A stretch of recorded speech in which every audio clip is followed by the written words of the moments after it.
kill you. Hey guys, how's it going? Sorry I'm late. It's just yeah, been one of them days. So real quick, StreamYard. Thomas says I'm acting odd. First, you had 3 streams already set up later this week. Now you're giving 30 minutes uh for this stream. Are you turning into a semi-okay YouTuber? Jerk. Dan said we thought we were talking about Night on Thursday. Yes, we are. I just put those up because those are all Christmas movies I've seen this season so far. And yeah, not sure what you mean by 30 minutes, but you know. And they said, "Oh, now down. Oh, I see. Like you, because you had 30 minutes of notice. Gotcha." Galacticaya says, "Just a countdown when it cancels the stream at 007 to be a boss." Sorry, I was actually opposite of that. I've waited for streams like that. Got to do seconds that it changes to 7 days. Oh man, that pisses me off. Let's see. Spiffing Brit did a video about it. There's a way of doing that for max ad output. I did not know. Oh, I guess like somebody's waiting and then it'll play the ad and then you reschedule the stream and then they got to wait for it again and it plays the ad again. That's, I guess, clever-ish. Malfi says hi. Mike says hi. Eclectic says something to do with way with YouTube recommends your videos. It does more during the last moments before you go live. Yeah, gotta love YouTube. And greetings from England. Good to see you.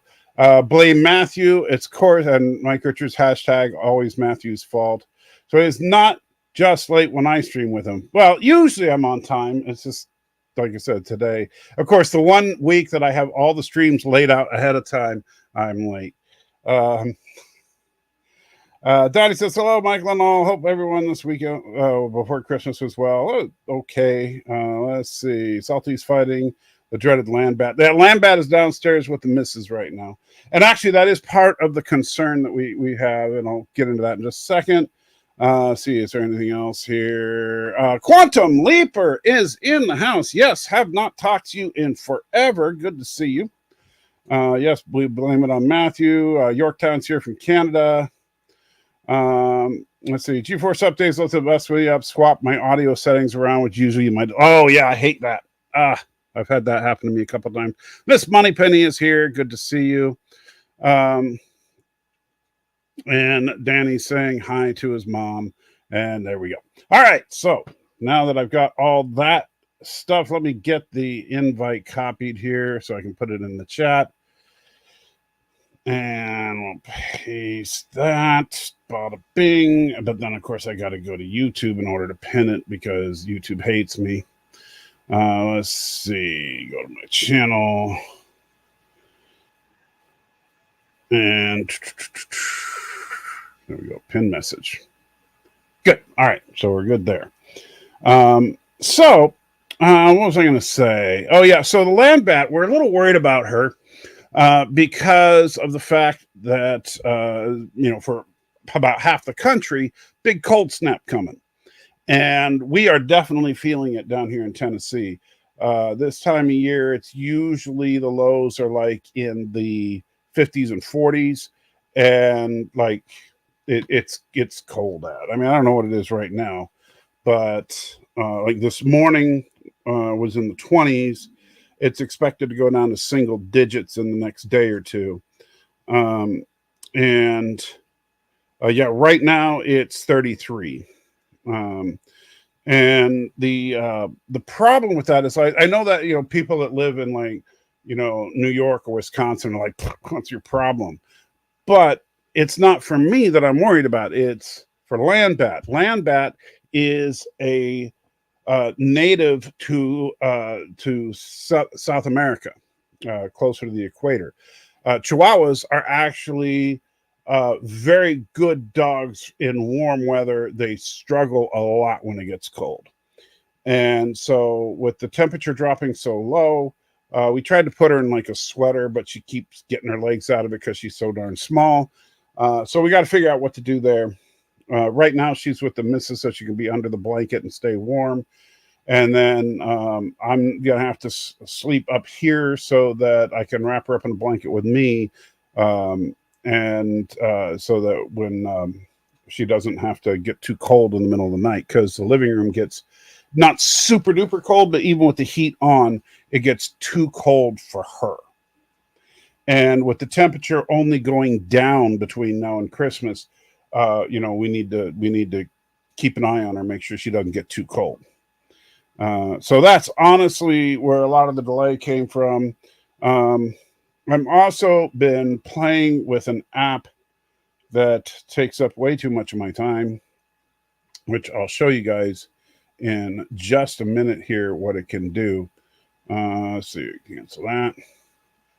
And we'll go over here. Bring this over here and move this to my main monitor so I can see. And hey, Daniel, how you doing? Hi, what's up? Same old, same old. Mm-hmm. Just kind of living the dream, as they say. And let's see. Yeah, Daddy says it's 42 in Vegas. Yeah, in the desert, that's pretty cold there. Donnie says 33 in Western Washington, and it's not rage. You all right? Mute when you're talking like that, all right? I have chest congestion. It's chest congestion and acid reflux. It won't leave me alone. All day I've been coughing like this. Well, yeah, that'll happen. But all I ask is, when you start coughing, please mute yourself so everybody doesn't hear it. Mm-hmm. Anyway, Thomas says it's 27 for him. Yeah. Malfi says it's 57. Where are you, Malfi? I'm trying to remember. I can never remember where everybody is. Is it Hawaii, maybe? Could be. We'll find out shortly. I'm also trying to learn. Boy, I'll tell you, Python. I don't know. Have you ever done anything in Python, Daniel? What's Python? It's a scripting language. So I'll take that as a no. How about you, Danny? How about me? What? You ever mess around in Python? Oh gosh, like 12 years ago, this guy I worked with, when I had Fat Beard Studios, when we actually had a brick and mortar location, right? He was raving about it. I don't know if it had just come out then, or if he had just discovered it, but he was just talking about how easy it was. Because I went to college for programming back in the '90s, right? And I just use no. I didn't get it. I'm familiar with it, but right. I hate programming. It makes me want to blow my effing brains out. It's I used to be able to code way back in the day, but haven't been able to in a very long time. I made the mistake of getting expert level certifications in Perl, which nobody uses anymore. To date myself, that was back in '98, I think. So yeah, that was a waste of. You're in Florida. Well, Florida's going to even get some sub-freezing temperatures here in the next few days. So watch out. But hey, man, the reason I popped in because I can't stay for the whole thing. Oh, did you see the icons first? Let me ask you that. Yeah. Are you going to talk about Violent Night tonight? No, you didn't see. I thought I responded to you in the chat. Maybe I didn't. Yeah, I didn't see it. It's the whole reason I popped in here is because you didn't reply. No. I said it. I said it when I first started the stream. You might know. Oh well, I missed it because you had it sounded like some terrible feedback, and I was in the kitchen, and I just started hearing it all of a sudden. I ran over to the computer and I just turned it all the way down, and then when you started, so I missed you talking for the first. Okay, yeah. I started out telling you that what the reason for the icon for this show the way it is those are just 3 movies that I've seen so far this Christmas season. So I wanted to pick 3 and throw it up there. Okay. I watched Feeders 2, Violent Night, and the Jim Carrey Christmas Carol all in the last week or so. Okay, all right. Because I was about to say, because I was like, you had me. I'm not going to talk about it, but I watched Fat Man, and apparently. You and I saw 2 different movies because I did not like it. So we will. You didn't like Fat Man at all? Not at all. No. And we'll talk. I haven't been raving about Fat Man or anything, but I won't say anything more about it. But I almost wish I saw it before Violent Night because Violent Night is so damn good. I think that's what hurt. Fat Man. I would agree with you. I think that Fat Man would have felt like a much better fit, especially because the sad thing is Fat Man came out 2 years before Violent Night, and you watch Violent Night, you say, what an original concept. And, you would have said that about Fat Man if you'd seen it 2 years ago. Maybe. We'll talk about it on Thursday. Yeah. I don't want to hijack your stream. I just wanted to get an answer to that question and wish you well on this evening's stream. Absolutely. Normally I would be watching wrestling right now, but because the wrestling sucks. F you. But because my dumbass didn't realize that this Sunday is Christmas and the following Sunday, because I'm not Christian, so it's not on my radar. And the following Sunday is New Year's Day. We're not going to be doing live streams, so what we're doing is either tomorrow night or right after my stream with you Thursday night, me and the guys from Dork Side of the Ring are going to pre-record 2 shows. One is to put out on those days. Yeah, so like one is the best of 2022. Okay, I'm coming, babe. And that's going to come out Christmas Day, and then the other one is like all the scandalous stories of 2022 because there were a lot. Honestly, because you're going to do like Jeremy Jones does this every year, and he's pretty successful with it. You do a best of, then you do a worst of list. Oh, that's not a bad idea. Yeah, I'll mention that. But he always does that at the end of the year. All right, you guys have a good stream, man. All right, you take it easy. And there you go. That was Danny coming and going. So now, anybody else want to join up? Please click on the link. In the meantime, let me see if I can get this share screen to actually work properly here. I don't know why, but Lightwave likes to blink incessantly whenever I'm sharing screen with it. So this is Lightwave 3D. This is the 3D editing program, or 3D modeling, editing, and animation program that I use the longest. This is the same program, by the way, that was used for all the visual effects, for all the digital effects for Star Trek Voyager, all the digital effects for Enterprise, all the digital effects for Battlestar Galactica, the reimagining, all that stuff. So it's a very, very popular professional tool as far as for 3D animation. So what I'm going to try to do here live is I'm going to import a file that I just created right before the stream with my iPhone. And we'll see if it works. Let's see, we need to go to utilities and STL importer. STL is just a file format. And there's a dialog box. So we need to go to, it's in downloads. There we go. And okay. And now it is spooling up. Now it takes it a minute because there are tens of thousands, if not hundreds of thousands of polygons in this scan. So it's basically importing a 3D model that is made by a 3D scanner on the iPhone. Pending it's 34 with a low of 28. Wow, we're going to actually get colder than you then.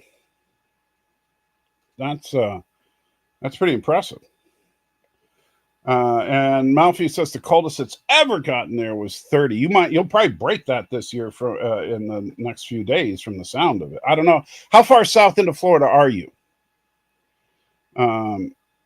And Quantum says worked with STL files in college for 3D printing. Yes, and that's exactly. I have. I don't know. You may not know this because we haven't talked in so long, Quantum. I actually have a couple of 3D printers like right there, and I've been trying to learn the ropes on some stuff. My main project that I'm working on is a life-size, hopefully flawless recreation of Nomad from Star Trek: The Original Series. But I'm also, making like props and helmets and stuff like that. But I'm still learning some of this stuff. Oh, and yeah, you have seen some of my old stuff. All right, there you go. And hey, Eclectic Hawk, how you doing? Hi, I'm okay. And so, man, you got a bunch of fun goodies behind you there, it looks like.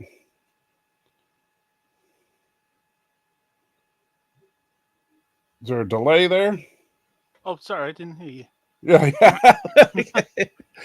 I thought you were just ignoring me, but that's okay. So I was just saying that it looks like you got a lot of fun stuff there. So what all you got back there? Some some old games, an old BBC Micro, sword, 3D printer, a few other things, some old G.I. Joe. What kind of 3D printer do you have? Ender 5. Okay. I have a Ender 5 Plus actually. Really like it. And it's and then actually all of my printers are Creality printers, but mainly because Creality makes good, cheap printers. They're not the best printers in the world, but they are, for what you get, your bang for the buck. It's really hard to go wrong. Like you can get an Ender 3 now for like less than $200. So definitely won't complain about that. All right, why am I not? Well, this thing is there. It is. There it is.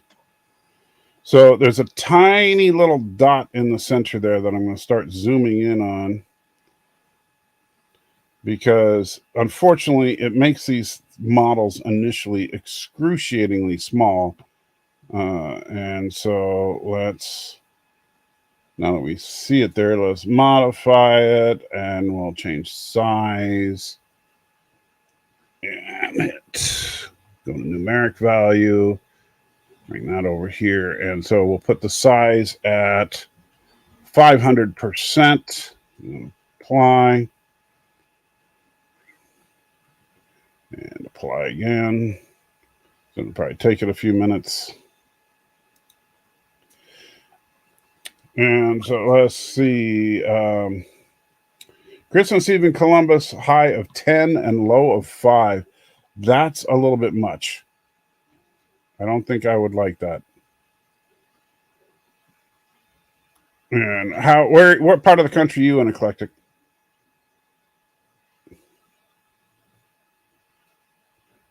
You there? Oh, you're muted. I'm in the UK. Okay. South coast of the UK. Okay. So are you guys, I know you're obviously not getting the storm that we're talking about, but how's the temperatures over there right now? It's been a bit warmer recently. We had a bit of rain. I think I'd say it's up to probably 30 Fahrenheit now.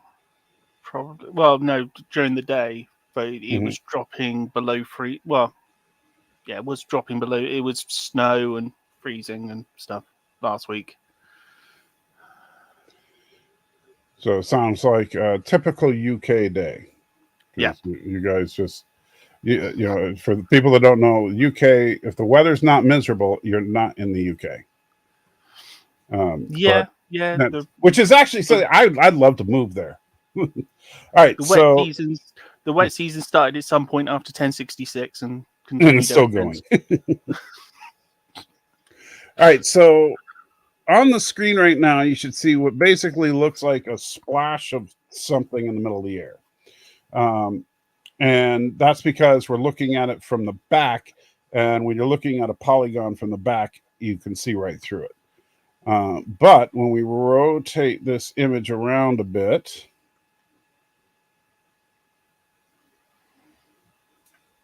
oh, he looks familiar.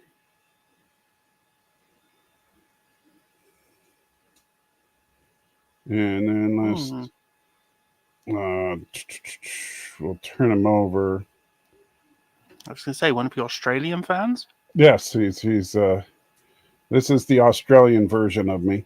Let's see. Is it one? Yeah. All right.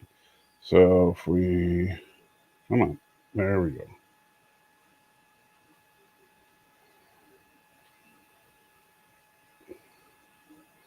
All right, there we go.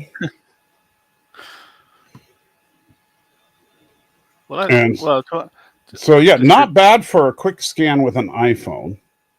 Yeah, that's pretty good. And so, I mean, it's recognizable. And so if it's good enough to where you can see who it is, well, then you've pretty much accomplished your job there. So the reason I've scanned my head and put it in here is I'm going to then, I have a 3D model already of just a blank mannequin head. And I'm scaling it to be life size so that I can print that. And when I'm working on helmets and stuff, I can put them on the mannequin head while I'm painting and stuff. to kind of hold it in place. And I figured, well, it would make sense if I actually just make the mannequin head have my face. So this is the face I'm going to put on my mannequin head for 3D printing. Plus, there's the other thing. There's the other things you could do with it. You could make a nice heroic. Yeah, it's like a Caesar Roman type or bust. Greek. Yeah, that's not. Yeah, I could put print this off. I didn't do the very top of my head, but if I did a scan that caught absolutely everything, which I just have to have my wife do that, because I was literally holding the phone and doing this with it. And so if you have somebody else do the actual phone work, it's a lot easier to get the whole head. So you get the top and the back and all that. And then you could make a really nice bust out of it. And like, put at the bottom of it saying like the greatest hero ever to walk the planet, and then I can send that to my friends for Christmas or something next year. That'll, yeah, with some nice laurels and stuff. Proper sort of, as I said, sort of a proper Romanesque. I know. Put like on the bottom of the statue, you put the words "Destroyer of Karoga," and then I'll send it to Bird. That'll be his Christmas present. He'd like that. So,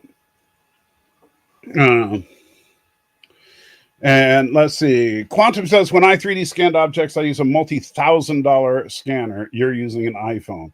Well, yes, that's true. And that's actually, I'll be honest with you.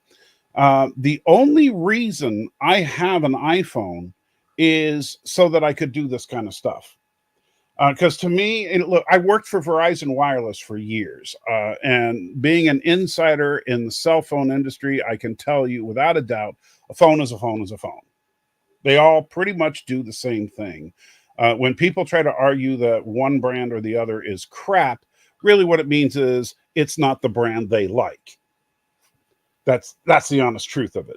If you think that Android sucks, it's because you like Apple. If you think Apple sucks, it's because you like Android. And it's not about technical specs or anything like that. However, 3D scanning is something that the really good apps for 3D scanning are all Apple exclusives. So when one of the people on my account was getting a new iPhone, because she's like one of those iPhone addicts. She has to get a new iPhone every couple of years.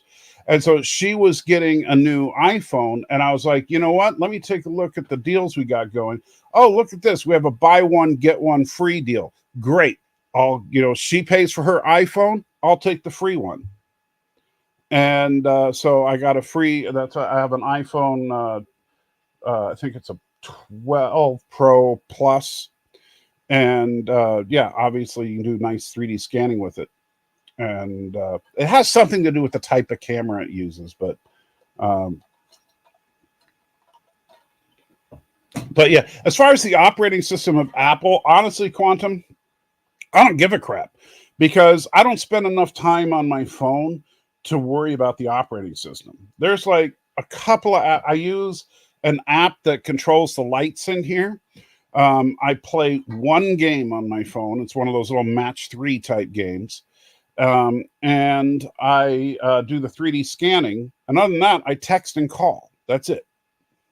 Oh, and I have my Follow My Health app, which is identical on either operating system. So, and you say your accent's a bit odd. You're on a county border, so you have a mixed accent on a country border. Country. Okay. So, you know what? I don't think most people would notice unless they're in the UK. I mean, it's because I was accused of being a Southerner. Oh, okay. Well, it's funny because in the United States, here in the South, obviously I'm not from the South. That's why I don't talk like this. But there's a difference between a Tennessee accent and a Georgia accent, an Alabama accent, a Mississippi accent, Texas accent. They're all a little different. And so I get like why people in the UK, it's like, oh, you've got a Yorkshire accent, or you've got a London accent, or you've got, when to me, it all just sounds English. Well, I've the got- only thing we can tell is Cockney. That's that's the only thing Americans know is there's English and Cockney. well, where I am, it's everyone east of me has more of an accent like I have. Mhm. Everyone west of me, it starts getting more like that. Okay, more like what we would describe as Cockney then. Well, no, this is more of a West Country sort of Bill Bailey, sort of the Wurzels sort of accent. Lots of rolling of R's. Oh, and Thomas says you can't tell by his voice he's obviously a Southerner. Well, sorry, Thomas. No, I can't. Well, I mean, I don't, as I said, I don't normally talk like this because, it gets a I'm bit sorry, of a funny I didn't reaction. read your comment on time. I know I'm bad, Thomas. You know what you should do, Thomas? Come up on the panel and yell at me about it instead of posting comments that I won't read. See how smart I am like that? So anyway, yeah, I'm working on that. I have one print that's going right now that is supposed to, assuming it doesn't screw up, and this is the longest print I've ever dared to do. This print is taking 3 days and 15 hours. And so it's supposed to be done tomorrow. And so assuming that it doesn't screw up, I'll show it off probably on Friday. But then I got to sand it and paint it and all that. So there's always that kind of fun. So do you actively 3D print stuff? Not at the moment. Well, you can send me your under 5, then I'll take it. I mean, if you're not doing anything with it, then don't want it collecting dust. Granted, the international shipping's a bit much. So Yeah, what you should do is sell your under 5 and then go online and buy a new one and send it to me. That won't cost anything for the shipping. get it on Amazon.com or somewhere like that, and send it to you that way. Yeah, so you don't have to pay a dime of shipping. See how much money I'm trying to save you? That's the kind of guy I am. Always looking out for everybody. Thomas is at work. Okay. And Quantum says he prints dust. Okay. Quantum, I have no idea what you're talking about. By the way, you should come up. I don't know if you have a microphone, but you should. I'm gonna talk to you and I don't know if you've ever been on the show, but since it's been so long, you tell us all about the exciting life of Quantum Leaper. Maybe he's been leaping. Yeah, perhaps. Maybe that's why he knows I print dust. Has Quantum Leaper been helping me at some Well, point? I get it because you've been using your printer, so it's printing dust. Oh. See, it's clever. I thought he might have leapt into my life at some point and helped me out. I don't remember being in the waiting room, but then again, I don't think you're supposed to. Yeah, I don't know. It's so what do you got going on for Christmas? You got any movies you're gonna watch? I usually watch the same couple of movies each Christmas. The night before, well, actually, no, it's usually in the same order. Santa Claus the movie. The Tim Allen one? No, the I can't think of his name. It was in the Big Lebowski. And John Lithgow and Dudley Moore. I don't think I've seen that one. Yeah, it was like a big one from like the 80s. Okay. It is really quite funny. It's a bit dated at times. Mm-hmm. I think McDonald's played like a huge thing for advertisement or something, because there's a really cringy moment where they're like staring in at people eating in McDonald's. I remember that, Quantum. I'm so sorry I never got any of that done, but that's on me. But continue on, Eclectic. I'm sorry, I just wanted to. No, that's all right. You're the host. It's your show. The Snowman.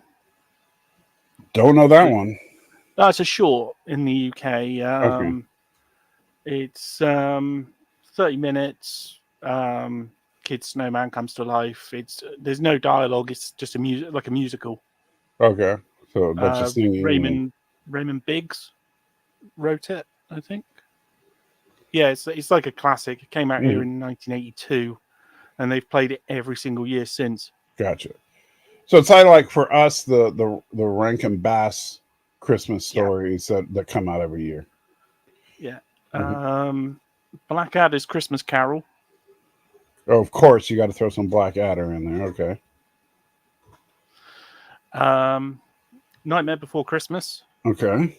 Hey, finally something that's not English. All right, go ahead. And controversially, Die Hard. Well, I don't know. I wouldn't call it controversial because I'm the only one that argues that Die Hard is not a Christmas movie. So, so everybody else thinks it is. See, I say it's a Christmas movie because the plot could only happen at that time of year. I disagree. I think the plot, the exact same plot could happen at first of all, they could do any holiday that corporations take off. Or if you wanted to, you could have like the launch of the company. The company has acquired or done something big, so they're throwing a big party for all their executives and stuff. All they need is the hostages and the building. Other than that, to be empty. Yeah, but Christmas is not necessary for the story. He's supposed to be a Christmas party. Right, but I'm just saying it could be quite a bit. It could be a different kind of party, though. Well, I don't know if it factors into the plot as much as there's a couple of gags. Like there's the ho ho ho. Now I have a machine gun, which I have to say I was really disappointed never happened in Violent Night, since Santa actually was Santa and did get his hands on a machine gun at one point, and I really wanted him to say ho ho ho. Now I've got a machine gun, but no, didn't happen. Well, John McClane was only there because it was a Christmas party. Yeah, but what if he was coming out to visit the kids? Yeah. And the wife said, "Hey, we're having a big shindig at the office. You should come by." I'm just saying. I'm not saying that it's. I mean, having it around Christmas makes the most sense, but the movie itself is not about Christmas. It's about a group of people trying to rob a company, and Bruce Willis climbing through the ducts and hopping on glass to stop them. And it's a good movie. I like the movie. But to me, the movie's not about Christmas. I mean, I wouldn't consider it a Christmas movie. In the same vein, I don't consider Iron Man 3 a Christmas movie. And it takes place. Yeah, that's true. I wouldn't consider Die Hard 2 a movie. Well, a Christmas movie. You don't consider it a movie. Because it could happen at any time of the year when there's snow. It does. Yeah, just as we winter. Yeah. But like with you could say like with Iron Man 3, you have the whole thing with Tony giving Pepper a ridiculous Christmas present, then him going to Tennessee and having the snow and all that for Christmas, and then of course he ends up in Florida, and what's more Christmassy than Florida, I guess. But it's even though it takes place around Christmas and Christmas is mentioned several times, it's not a Christmas movie, And no, I do look at the chat, Danny, but I'm ignoring your Die Hard as a Christmas movie comment. That's always. And Thomas says, so can't Violent Night take place any other time other than Christmas? I'm sure Santa can murder only one time a year. It's not. You obviously haven't seen it, Thomas. It is about Christmas. Violent Night. Have you seen Violent Night, Eclectic? No. I was thinking of a different film when he said that. Yeah, it's a brand new film. It just came out. I was thinking of Silent Night, Deadly Night 2. Yeah, that one I'm not a big fan of. Silent Night, Deadly Night. Because I was going to say, well, it has to be then, because otherwise it's not Garbage Day. No, Silent Night, Deadly Night is basically a serial killer disguised as Santa. And so it's just a trope. It's just the serial killer trope, but hey, put him in a Santa suit in that original. But Violent Night, the new movie, Santa, like the real Santa, is the main character of the film. And it has to take place on Christmas Eve. There's no other day of the year it could take place, because Santa is the reason he gets involved in what's going on is because he's doing his Christmas Eve job. Going to houses, dropping off presents. But the really cool thing about it, and I'm not going to do a whole thing on it because we're going to talk about this on Thursday on our show. But the cool thing about it is that besides you see in the commercials that, oh cool, Santa's running around killing people, but it's when you see Santa's personal journey, because at the beginning of the film he's depressed. He's actually the first thing we see is he's drinking himself to death in a bar because he's just fed up. He's going to quit doing the whole Christmas thing because the naughty list is getting longer and the nice list is getting shorter every single year. And he just, he's like, people don't give a crap about me. I'm not going to give a crap about them anymore. But then by the end of the film, he's gotten his jolly back. And so Santa kind of learns the spirit of Christmas through this adventure, or relearns it, I should say. We also find out Santa's origin story, and that he was a great Viking warrior before he was Santa, apparently. Sounds good. But yeah, so it is without a doubt a Christmas movie. The other one that we're talking about on Thursday is Fat Man. Now, Fat Man, have you seen it?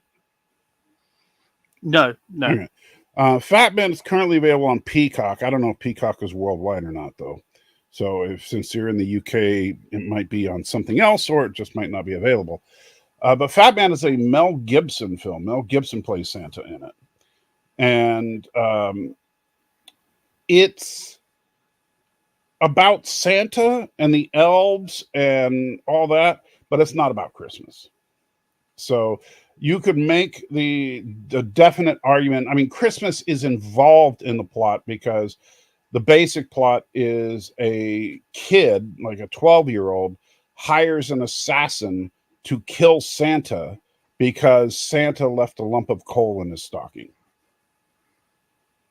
And so this kid is like super rich and spoiled and all that, and so he hires an assassin to go take out Santa. And he's definitely Santa.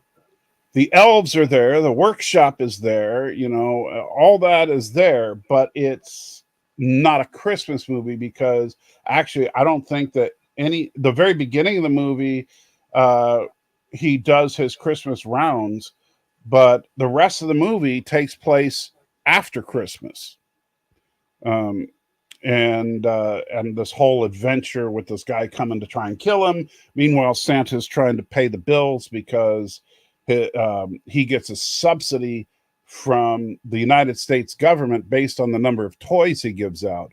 But since, in a similar vein as Violent Night, the naughty list keeps getting longer and the nice list keeps getting shorter, so he's giving out less toys, so the government's giving him less money, and he can't afford to pay his elves. And he's like, what am I going to do? And so he ends up becoming a military contractor building weapons for the government in order to subsidize their operation, because without that, they'd go bankrupt. And so it's an interesting enough story, but it has nothing to do with Christmas.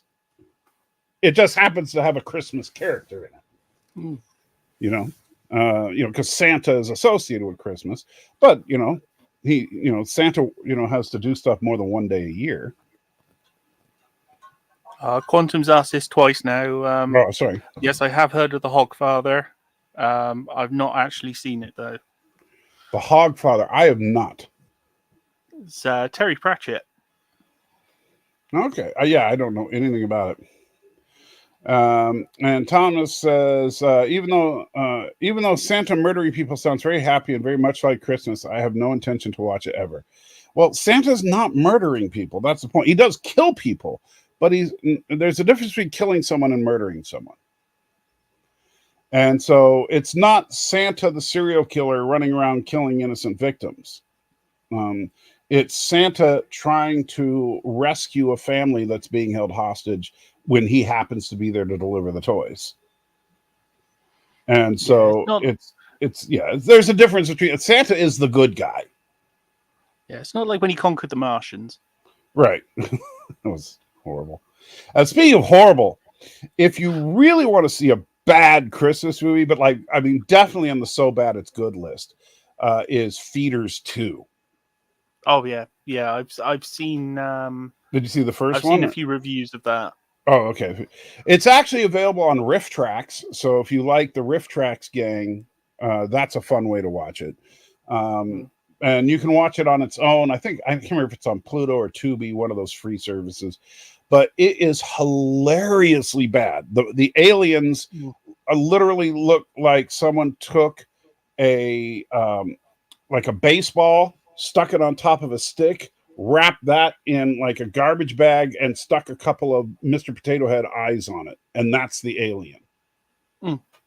And so it physically outpowers people at times, but it What's looks that? so thin that you snap it with your fingers. Right. Like, it looks so flimsy. Yeah. And the funny thing is, so these things run around overpowering people, even though they're only about a foot tall and ultra skinny. But the way you defeat them is just stomp on them, because you step on them and they squish all over the place. And yet somehow these things overpower people left and right, and yet other people just step on them. It doesn't make any sense whatsoever.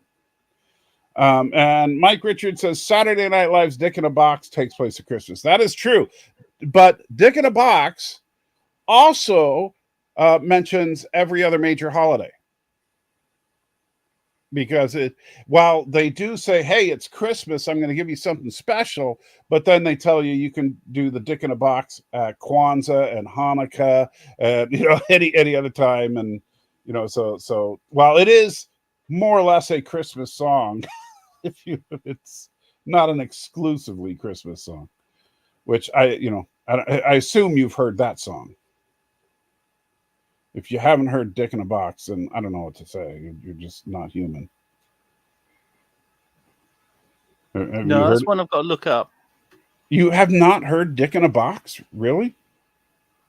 Well, we don't really get Saturday Night Live here. Yeah. Well, do you have like any kind of music streaming service like Spotify or Apple Music or something like that? Yeah, I can look it up on that. Yeah, definitely. It's worth looking up. The band is called The Lonely Island on those music services.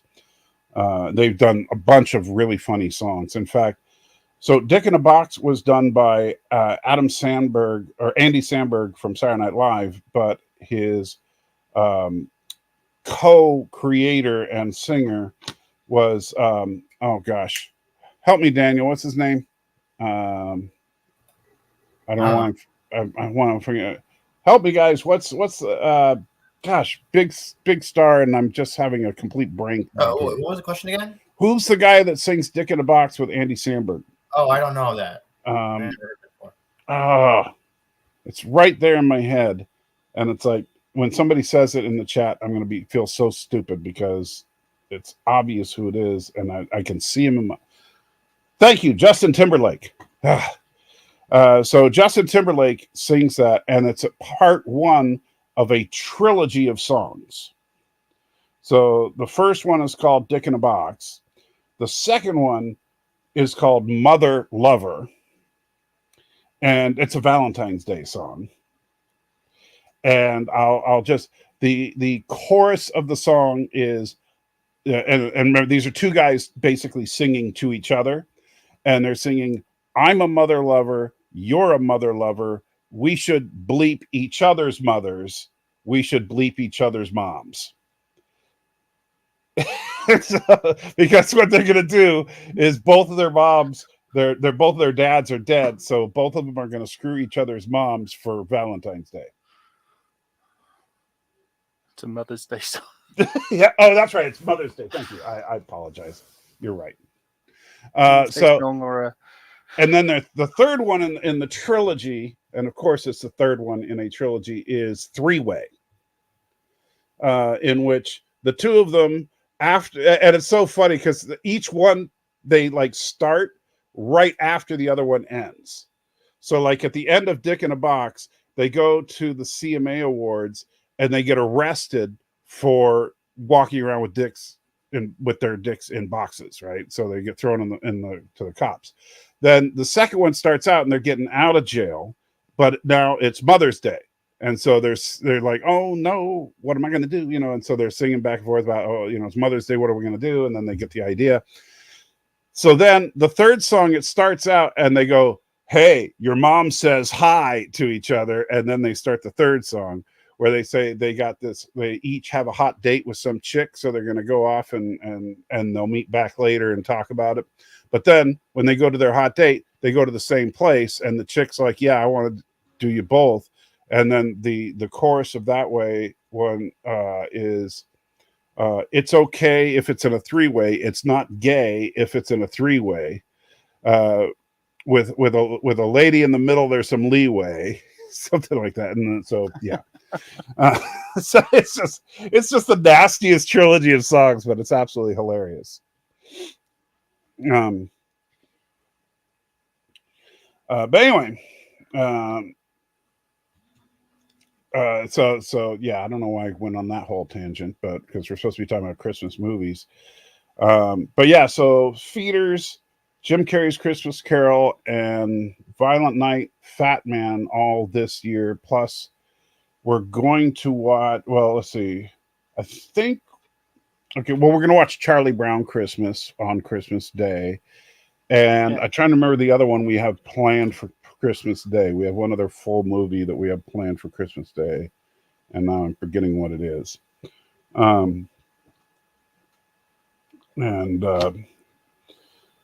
Yeah, what about you, Daniel? You got any Christmas movies you're going to watch or have watched?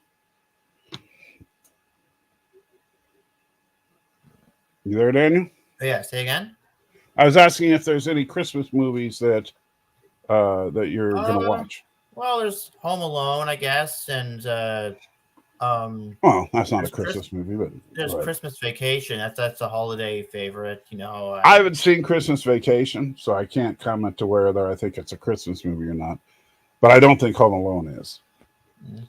And there's like the Santa Claus. I could watch that. That's another one. Like a lot of people say the Santa Claus movies are good, the Tim Allen movies, but I have not seen any of those. Yeah, it's a movie where Tim Allen kills Santa Claus by accident. Well, I know the basic premise, and then he becomes Santa.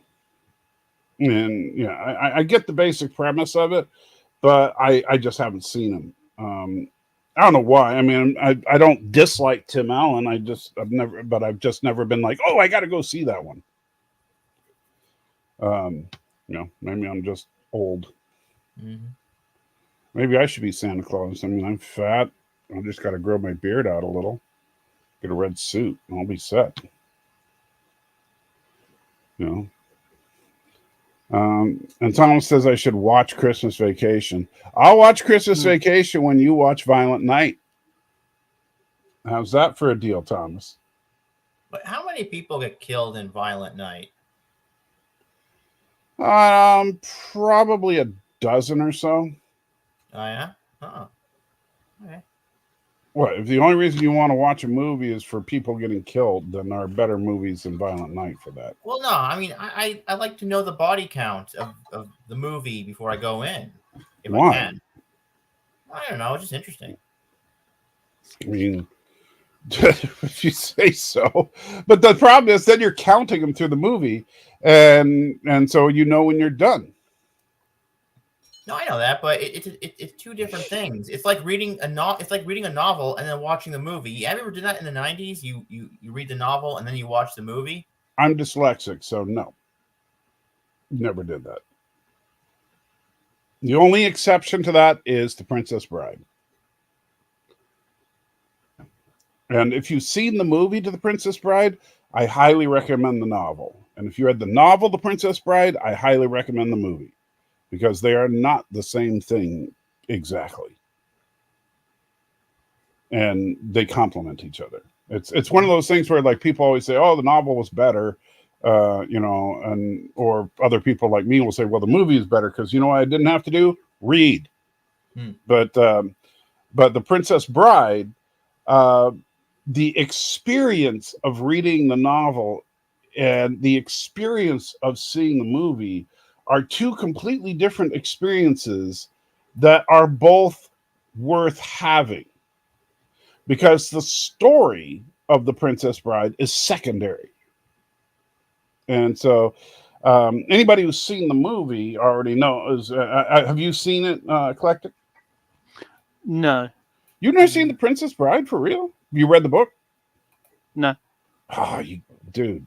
Well, so I'll fill you in a little bit on how it works.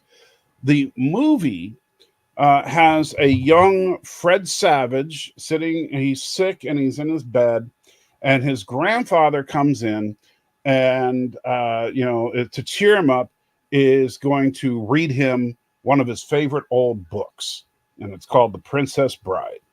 And so then he starts reading the book, and then we cut to the actual story of the Princess Bride going on. And several times through the movie, it comes back to the kid and his grandpa and talking about the story, and like, oh, it's icky because they're kissing or whatever, and then going back and forth through the whole thing. And like at one point he's like, oh, when does this guy get killed? And he goes, he doesn't get killed, he lives. He goes, what? You mean he gets away? How could you ruin that? And so they keep going back and forth with this stuff through the movie.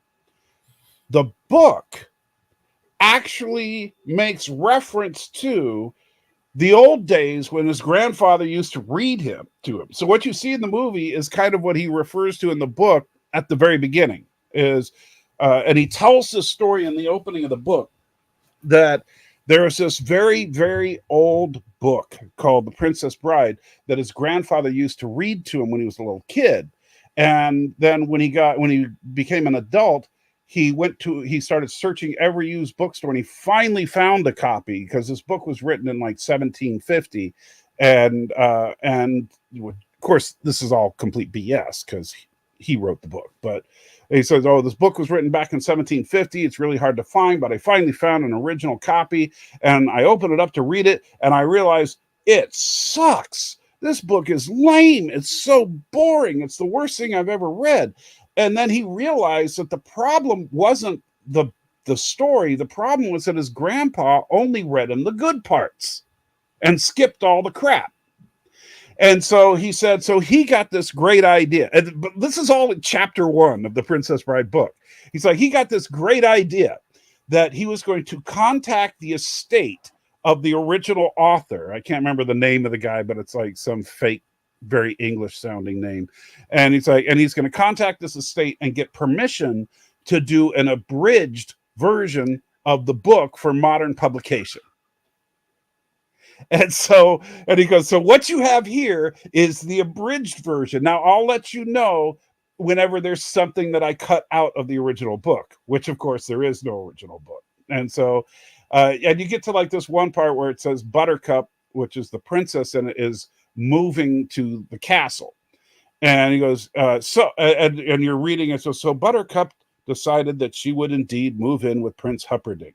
And then all of a sudden it cuts in with him going, hi, William Goldman here. Just needed to let you know that in the original novel, this was one of those parts that my grandfather always skipped, because there's like 17 pages describing Buttercup packing all her luggage. Another 50 pages of her trip from her cottage to the castle, which included some bandits along the way, but it was really nothing special. And then they get to the castle, and there's another 17 pages of her unpacking her luggage. So I figured I would skip all that. And then so he does that throughout the whole book. And then my favorite part of the whole book, and this is something that's also significant if you read the book first and then see the movie, but the big reveal that this guy called the Man in Black is actually Wesley in the story of the Princess Bride, is that he says, as you wish, because Wesley used to always say that. And what happens is she pushes him off a cliff, and as he falls, he says, as you wish. And so she realizes that it's him, and she jumps off the cliff after him. And so then he cuts in again right there and he says, hi. So the interesting thing about the book here is that it actually misses something that they really should have put in. There's no scene of the two of them at the bottom of the ravine meeting each other for the first time. And instead, the next time we see Buttercup and Wesley, they're in the fire swamp already. So what I thought I would do is actually write a reunion scene for the two of them. And so I went through the trouble of writing all of this. And then I submitted it for publication, but the estate said I couldn't put it in the book because it wasn't part of the original work. So I can't give you the reunion scene of Buttercup and Wesley, no matter how hard I tried. However, if you send me a self-addressed stamped envelope to, and puts an address in there, I will send you the reunion scene because they can't stop me from doing that. So when I was a kid, I read this back in like 1984, 85. When I was a kid, I did it. I put a self-addressed stamped envelope, sent it off, and sure enough, a couple weeks later, I got like 5 pages that's them meeting each other at the bottom of the ravine. And so, I mean, just hilarious the way that they did it. And I've never read a book that I truly enjoyed like that. And just a second, because I was about to click on something because I got a donation, but then my mouse fell on the floor like an idiot. Well, the mouse isn't an idiot, I am, I guess. But let's see if I can scoot it over here so I can reach it. But you see how that's kind of a unique reading experience. And let's see. And Thomas didn't like The Princess Bride. I'm shocked, Thomas. Such a good book. All right, there you go. So Joe Biden donated $1. Thank you, President Biden. He does that every now and then. And says, my great-grandfather used to read me parts 1 through 700 of your autobiography. But apparently you haven't written more since 1609. Hail Quiroga, number 22.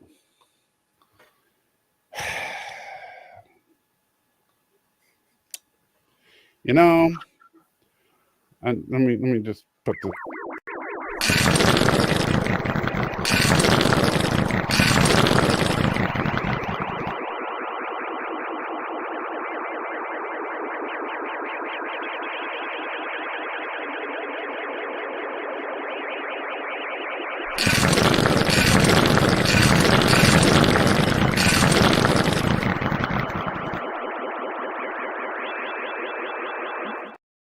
There we go.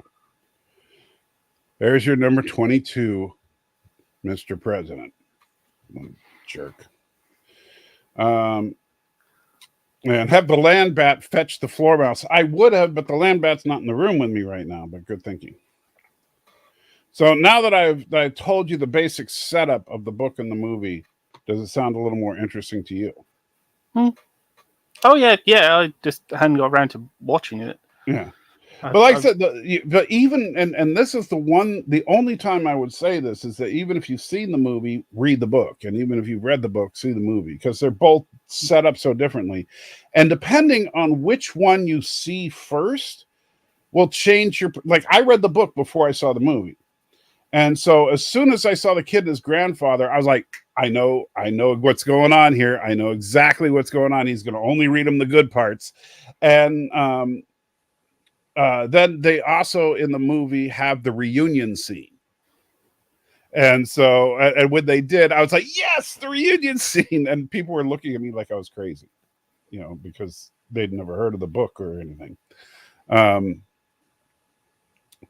if you see the movie first, then you kind of get a different, like the things that the book says that kind of fills in stuff for the movies. You're like, oh, okay, I get that now. So just a very different experience depending on which one you see first.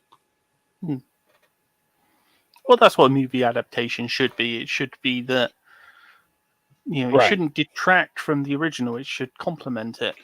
Well, and ideally. the problem is though, is that adaptive screenplays are just not done very well. Because what they do is they just And I understand, but most of the time they just try to copy the story as closely as they can and just cut out what they can't squeeze in for time. And I think that's the wrong attitude. I think that I don't know if you're a fan of the Marvel movies or not, but if you compare the Marvel movies to the comic books that have the same names, things like there's a comic book called the Infinity War. There's a comic book called Civil War. There's a comic book called Age of Ultron. You know, these are all things that were in the comics. The movies are nothing like them. No. Yeah, Infinity Gauntlet goes on for a lot longer, and yeah, it's a 12-part miniseries in the comics. And you know, it ends up with Galactus and all the cosmic beings fighting Thanos, and you know, just all this crazy stuff. And but what they do is they distill down what the basic ideas are behind it, and then work with the cast of characters that they have in their universe, and then just write an original story based on the same plot. And I think that works. Yeah, it's sort of like a weird hybrid of, if I remember correctly, Infinity Quest and Infinity Wars. Well, it's like, yeah, Infinity War is it's kind of funny because if you read Infinity Gauntlet, it's really it starts out that Thanos has the gauntlet with the 6 stones. Like but then if you look at the movie Infinity War, it's all about Thanos getting the stones. But when he snaps his fingers, that's like the very beginning of Infinity Gauntlet, as opposed to it being the end of Infinity War in the movies. Because the very first thing Thanos he does in issue 1 is snap away half of life, and that's what gets everybody's attention. Because Quest was the one where he's looking for the stones, I think. Right, and that one's like a prequel that came out after, you know. And I didn't like Quest nearly as much, but I loved Infinity Gauntlet when it came out. Because I've seen the discussions about it, because the sheer power level of the Infinity Gauntlet in the comics is just astronomical. I mean, the heroes of Earth, I mean, and it's all of the comic heroes just going at him as a distraction. Right. It's all just a big distraction move so the Silver Surfer can try to snatch away the gauntlet. And even that doesn't work. And they're just wave 1 as well. They're not even like the biggest distraction. It's like them and then the Celestials and Galactus and stuff hitting him. Yeah. Well, and I remember at one point the Celestials were literally throwing planets at him. And I mean, that's the level of insanity. But the problem is that while that works great in comic book form, in a movie, could you imagine trying to do the visuals of, you know, like if you've seen what's the name of that stupid movie, the one that everybody hated, that had the Celestials in it, I'm forgetting, Eternals. If you've seen Eternals, they did a good job of showing just the sheer size and power of the Celestials. But imagine seeing a dozen of those guys trying to take Thanos down by chucking planets at him on screen. Yeah. It just wouldn't work. Yeah. You know, and so, and yes, Kronos, thank you. I remembered after struggling with it for a minute. How you doing, BK? Oh, pretty. I don't know if because I just got here. I don't know if anyone mentioned it earlier, but Christmas movies. Did you realize 8 days ago the Muppet movie, Muppets Christmas Carol turned 30? Yeah, I saw you put that in the chat, and that's when we were thinking about seeing, because neither me or my wife has seen that one. The only thing I know about it is it's just a Christmas Carol with Michael Caine as Scrooge. The 2 old men from the balcony are both Marley, if I remember correctly. Yeah. And then the rest of the Muppets fill in the rest of the cast. Mm-hmm. It's on Disney. I'm assuming Kermit is Cratchit. Yes. Yeah. Yes. It's on Disney Plus. Yeah. Hi, BK. How you doing? Oh, pretty good yourself, Daniel. I'm good. Oh, could I talk to you after this stream? Me? Yeah. I mean, yeah. You're in trouble now, BK. Uh-oh. Uh-oh. No, I am no, no, on, no. I am on just wanna talk to Twitter. you. What? I am on Twitter. Have you got my Twitter? No, I don't have Twitter. Okay. I don't care. Say at BKDN74. And hey, Okay. Steven, how you doing? Whoa. I'm doing well. Okay, Daniel. Okay. So yeah, so Muppet and by the way, if you like A Christmas Carol and you have Disney Plus has like 3 or 4 versions. I know Yeah. they have the Jim Carrey one, they have Mickey's Christmas Carol, they have Muppet Christmas Carol, and I think there's one more on there. Who has Scrooged? Scrooged is Bill Murray. Yeah, I know. Who's? I think Who's Netflix streaming has it right now? I'm I think not it's Netflix. not I have no 100%. idea who. That might be I've got to actually. say, I think you're right. I think it's on Disney Plus. Scrooge, is it? I think so. Not 100. traditional Christmas style movies. Scrooged is my favourite. I think Bill Murray just does a brilliant job in that. Without a doubt, one of his best performances. One of his famous anyway. Oh, wow. Pluto TV has Scrooge for free. Okay. Oh, it would be on Paramount Plus. Paramount. Okay. There we go. Okay, so it's on Amazon down here in Australia because I get my Paramount Plus through Amazon Prime. Well, I would definitely recommend Blackadder's Christmas Carol to anyone who hasn't seen Oh, it. that's so good. Mm. I love Blackadder. Actually, if you like Blackadder, probably the best season to watch is season 4, which is set in World War One, and the way they ended is some of the most, for a comedy show, some of the most powerful television I've ever seen. Because they end up with them going over the top of the trenches, and then it's just a picture of the Somme back in the 80s, and it's just so powerful. Oh, Nice. that's worth looking into the background of that scene, because that was an amazing piece of improvisation. Because originally that was going to be a long, drawn-out sequence, but when they watched the footage back, they could see that like people had fallen down and it got all messed up, and like Rowan gets up a little bit, and everyone looks kind of annoyed. And so they thought, what are we going to do with it? So they slow it down because they didn't have time to do like a reshoot.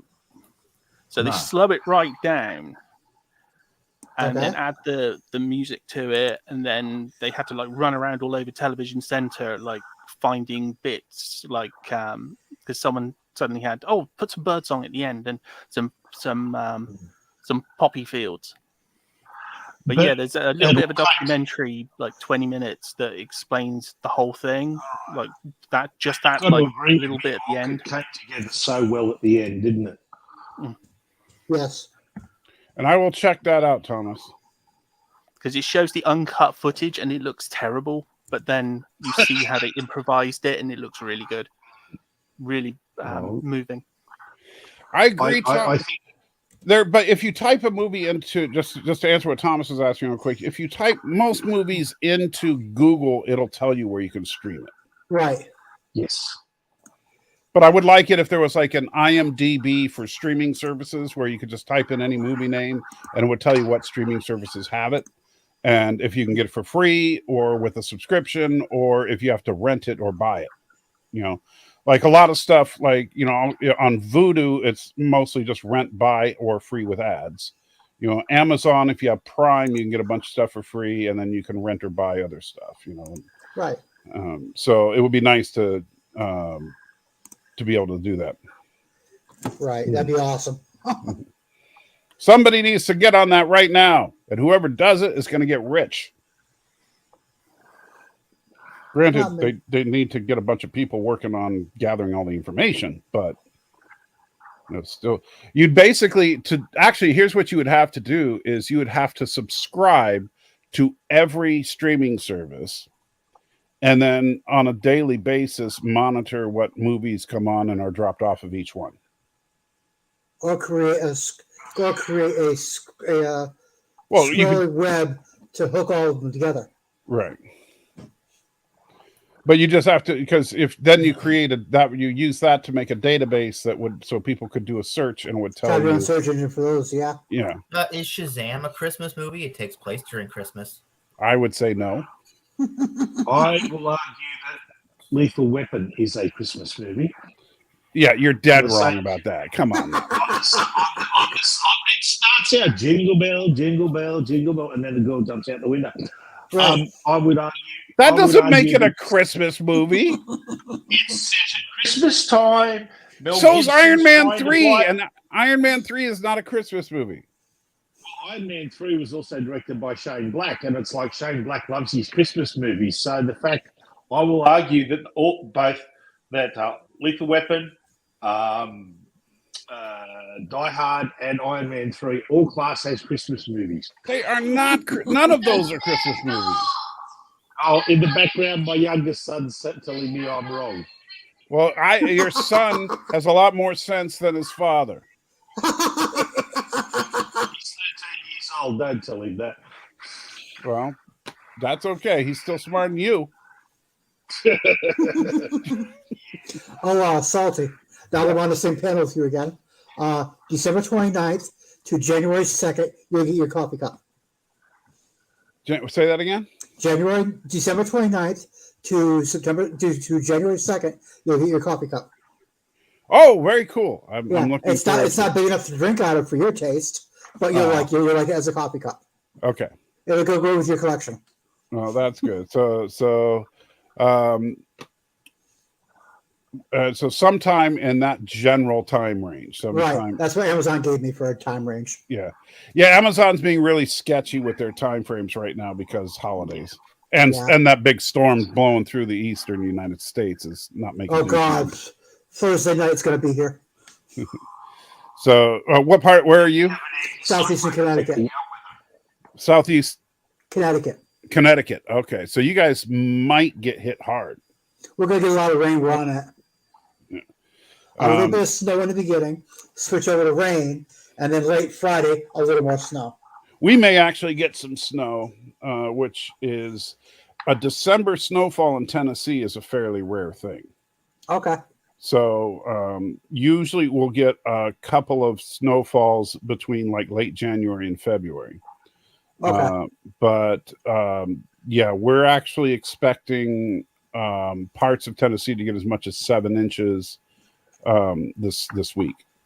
Yeah, it's blowing through western Oklahoma right about now, right? Yeah, I think so. And right now it's like after tonight, the temperature is not going to go above freezing until like sometime next week.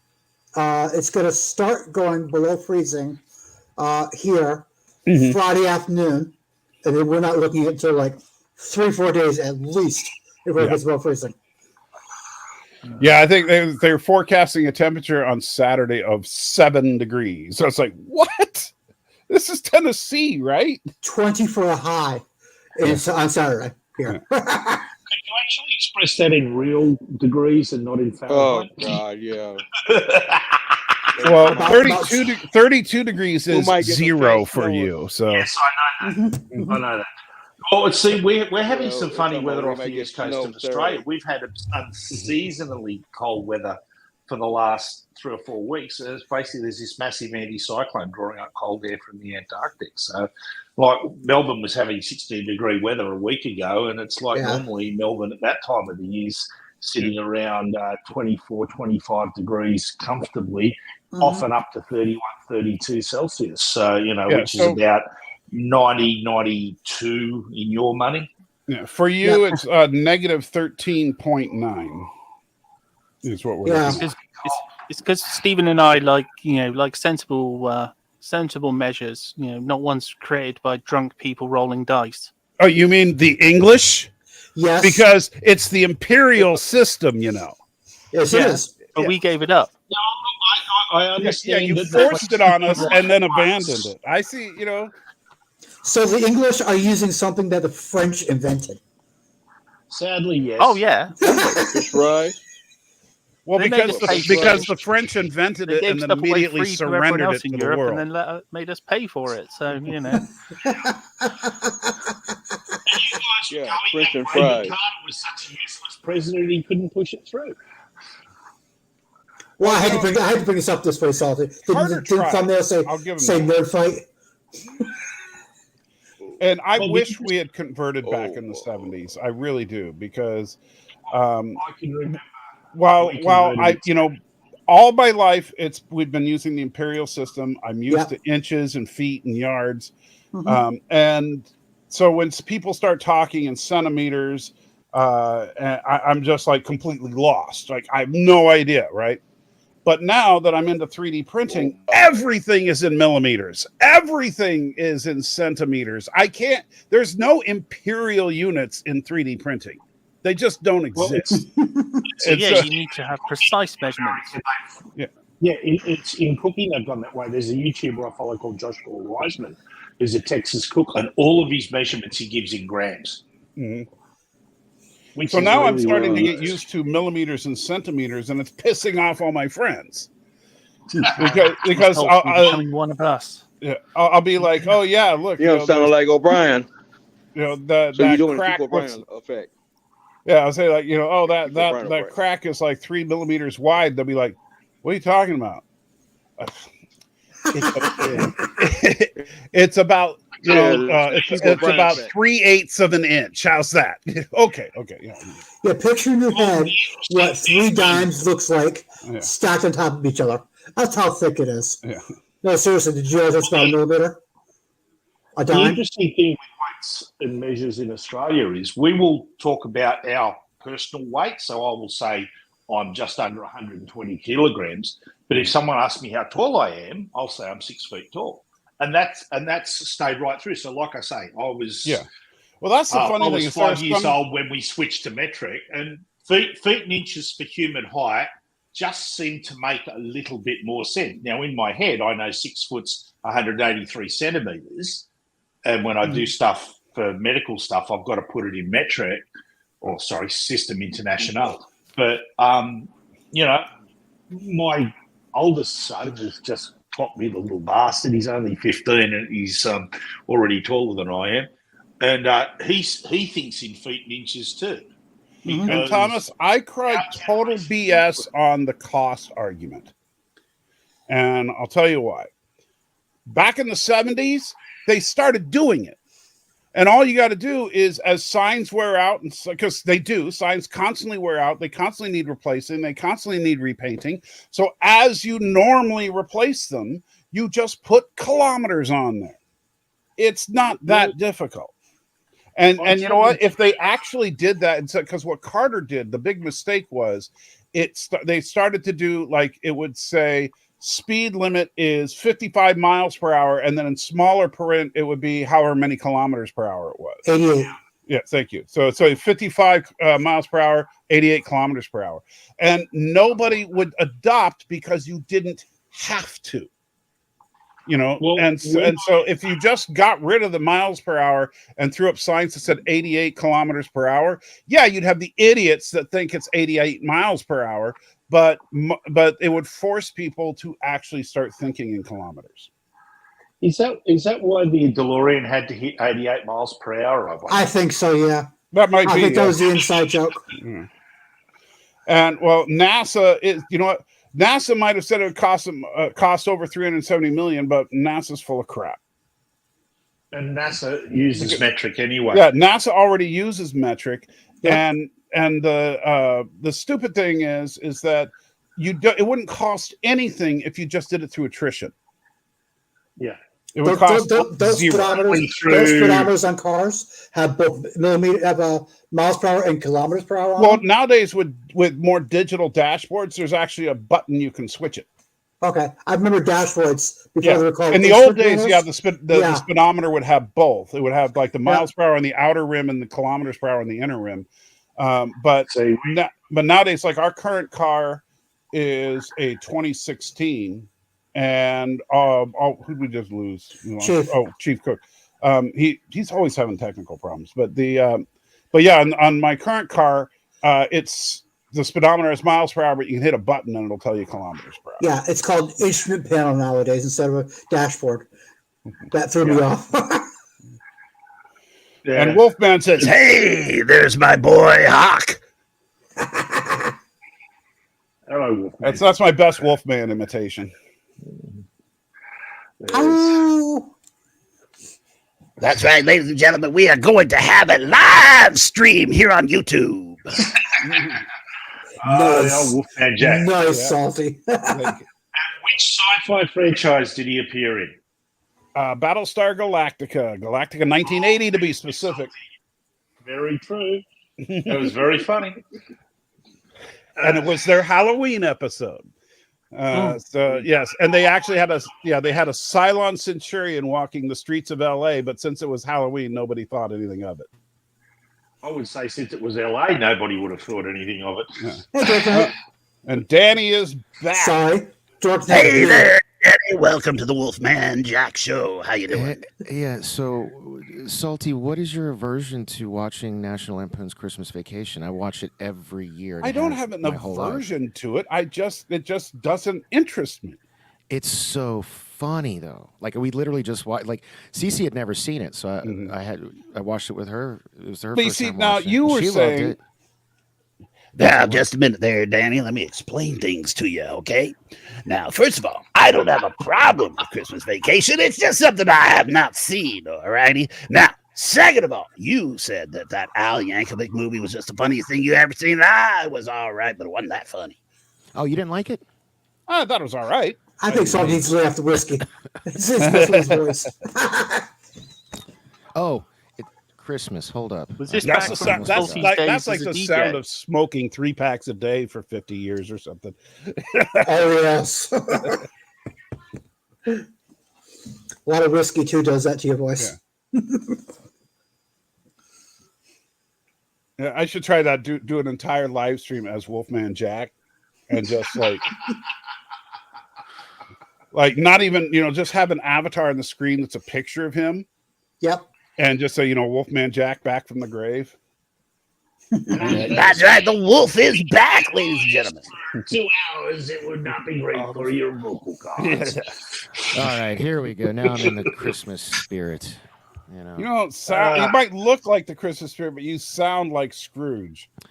Yeah, now I'm in the Christmas. Well, spirit. I've had one of the big problems with being self-employed is collecting money from people, and I've got 3 accounts that are completely flaking on me. One that's just completely ghosted me, and it's kind of ruining my Christmas cheer because I can't.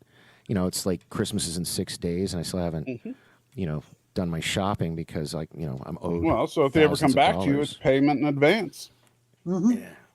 Yeah. I mean, honestly, depending on the type of work you do, it would be one of those. I think that, like I know you do graphic design type work, so I would say my bread and butter is websites, Right. websites and SEO. But And I would I say take payment half in down. advance. Well, I take half down and half upon completion, Right. which is kind of the industry standard. And that's how I've done it for the last 20 plus years. But Okay. Well, but if one of these guys tries to come back to you in the future, it's 100% down, and then another 20% when it's done. yeah, right. So That's a little thing called gratuity. I told you before, Kronos, evil backwards is live. I told him on my last stream we saw him that a few minutes ago. Kronos, you're spelling your name wrong, so I don't want to hear anything from you. Whatever. Kronos is with a Q. Calling me evil. Kronos is with a Q. Exactly. Thank you, BK. You're welcome. Or C if you everybody really seems you to- want to go there. But Everybody seems to know that except for. Well, Kronos is spelled with a C only if you go Greek. yeah, Also, if you're J.J. Abrams, I guess he spells it the J.J. Abrams way. yeah. You know. So Kronos is a big supporter of J.J. Abrams. That's what we can take from this.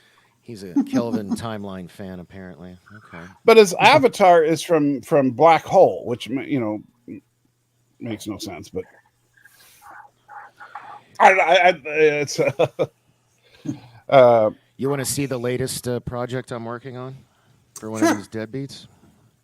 your Christmas will be every single super chat I've showed. Well, all you got to do is get everybody to pay for it. So here you go. I shared it. So this is they've been a client of mine for 16 years. They do automobile restoration. They're out in Arkansas. Oh, okay. I thought it was Okay. like for a dildo company. No, you But just- bum bum. do you kiss your mother with that mouth? Look at the freaking logo you put there. I know. I saw What's that wrong too. with the logo? It's Make or not the your logo, but rod the tagline below it. yours. Yeah. Make your Make rod your true to rod- yours. It should be a dildo company. Hot rod. I'm They do hot rods. Sorry. Maybe I should change that to No, hot I rod. agree with the Like a company that custom molds, like you come in and we'll take a custom mold of your rod so you can give it to your girlfriend, dick in a box.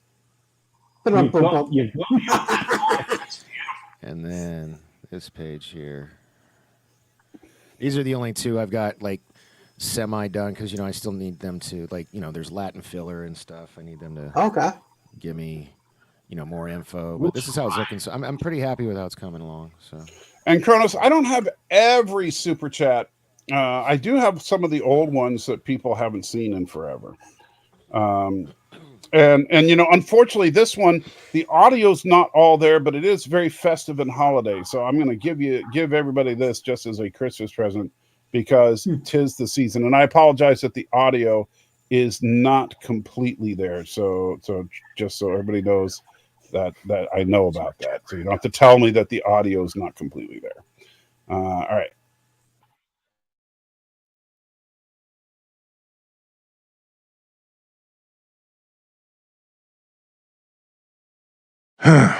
Crappy birthday. And there, There was a little bit of audio in the middle Yeah. when the pile of poo was talking. so yeah, it was originally you would hear some Christmassy music and the wind and all that, and so because obviously it's Frosty the Snowman, but Yeah. I thought that one went on longer, but Oh, salty. I got an AFK for about 3 minutes. Okay. you got to what? AFK for about 3 Okay. minutes. Have fun. He's got his Geologia down to the timing. It's pretty good. And so yes, that one. I haven't played that one in a few years. So yes. Let's see. Where's one we have? Okay, here's one you'll appreciate, Danny. So this for the longest time I said this was the greatest super chat animation ever on the internet, and it's still, I gotta say, one of the absolute best. So you got to pay attention to this one. You ready, Danny? What? Wow, really? I'm talking to you for like a minute and a half. What? on the door was always. I'm sorry. I had got I got a serious so my friend's mother-in-law has been missing for 2 days, and when they went to her house, it was ransacked. So now the police are involved, and they're freaking That's out. not good. Yeah, so I was trying to reply to him. No. I am so sorry. What were you? Well, here's oh no, something. it's fine. What were you saying? Well, and back in the day before I knew you, we every time somebody put a super chat in, I didn't have you to say super chat. Super chat. Right. So we had what we call super chat rewards, and depending on how much money you donated, you could pick from this list of rewards. This one, I think, even though everybody loves the Discovery one, this one I think is the best one we created of all of them. And it's not holiday, but it's festive.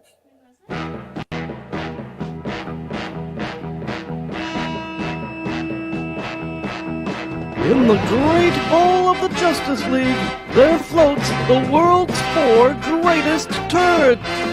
Created from cosmic indigestion, Super Turd.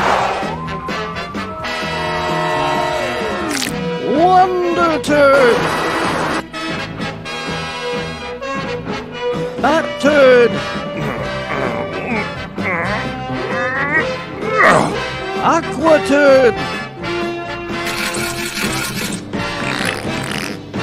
And those 2 junior Super Turds, Lore Reloaded and Punchy the Wonder Cat.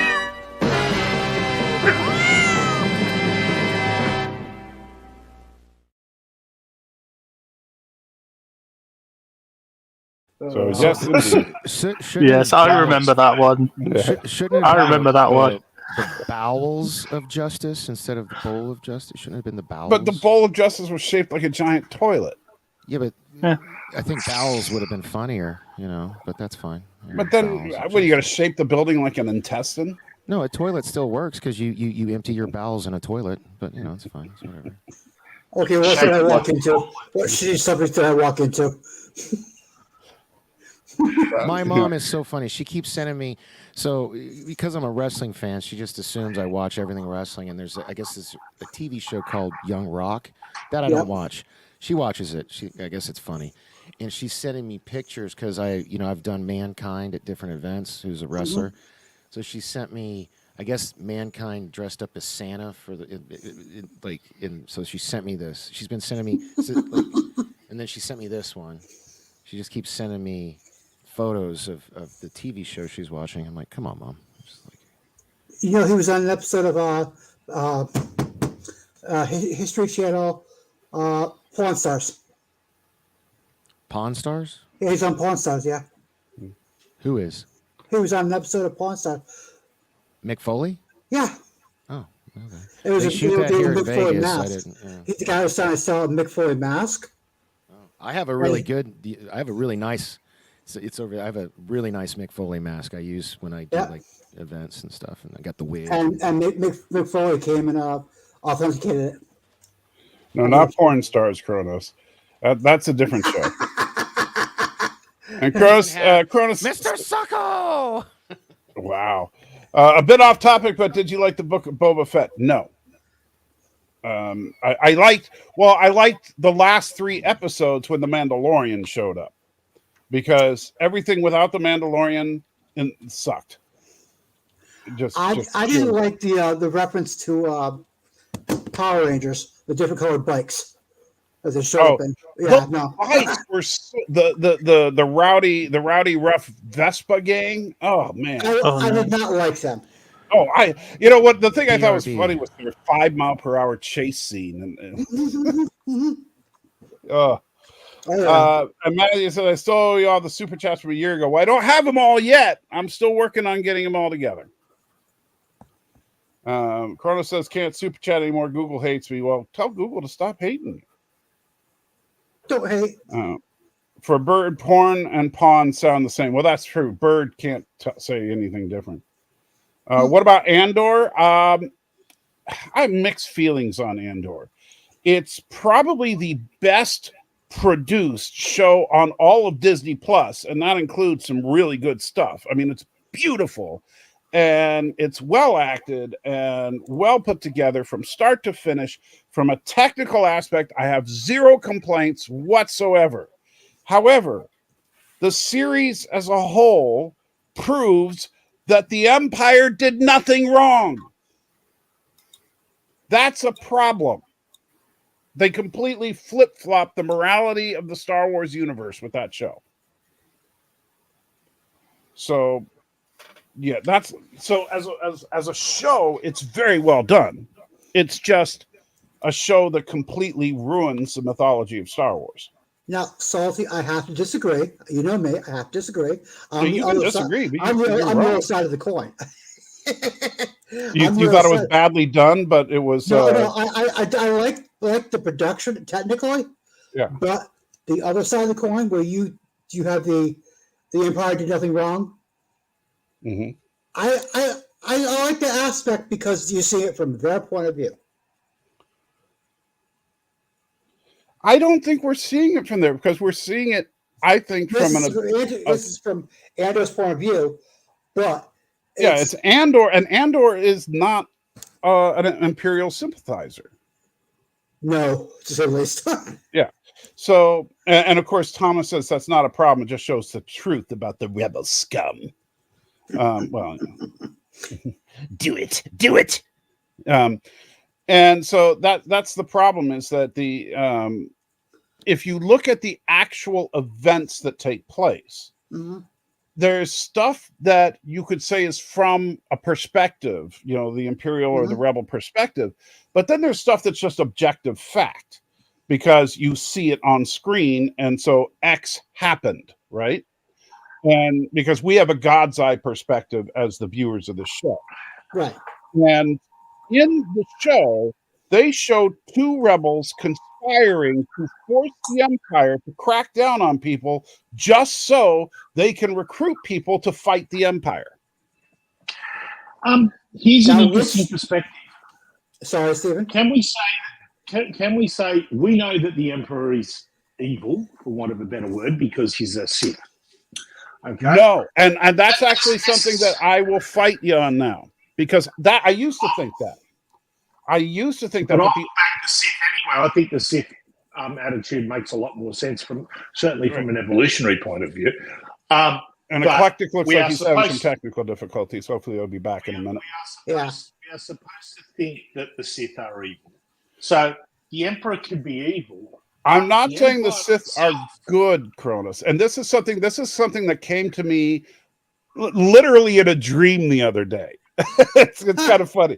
I actually had a dream where I was in a debate about the Sith and the Jedi, and I was in that universe, but I was fighting both of them. Well, I would say the Jedi are innately corrupt because they steal children.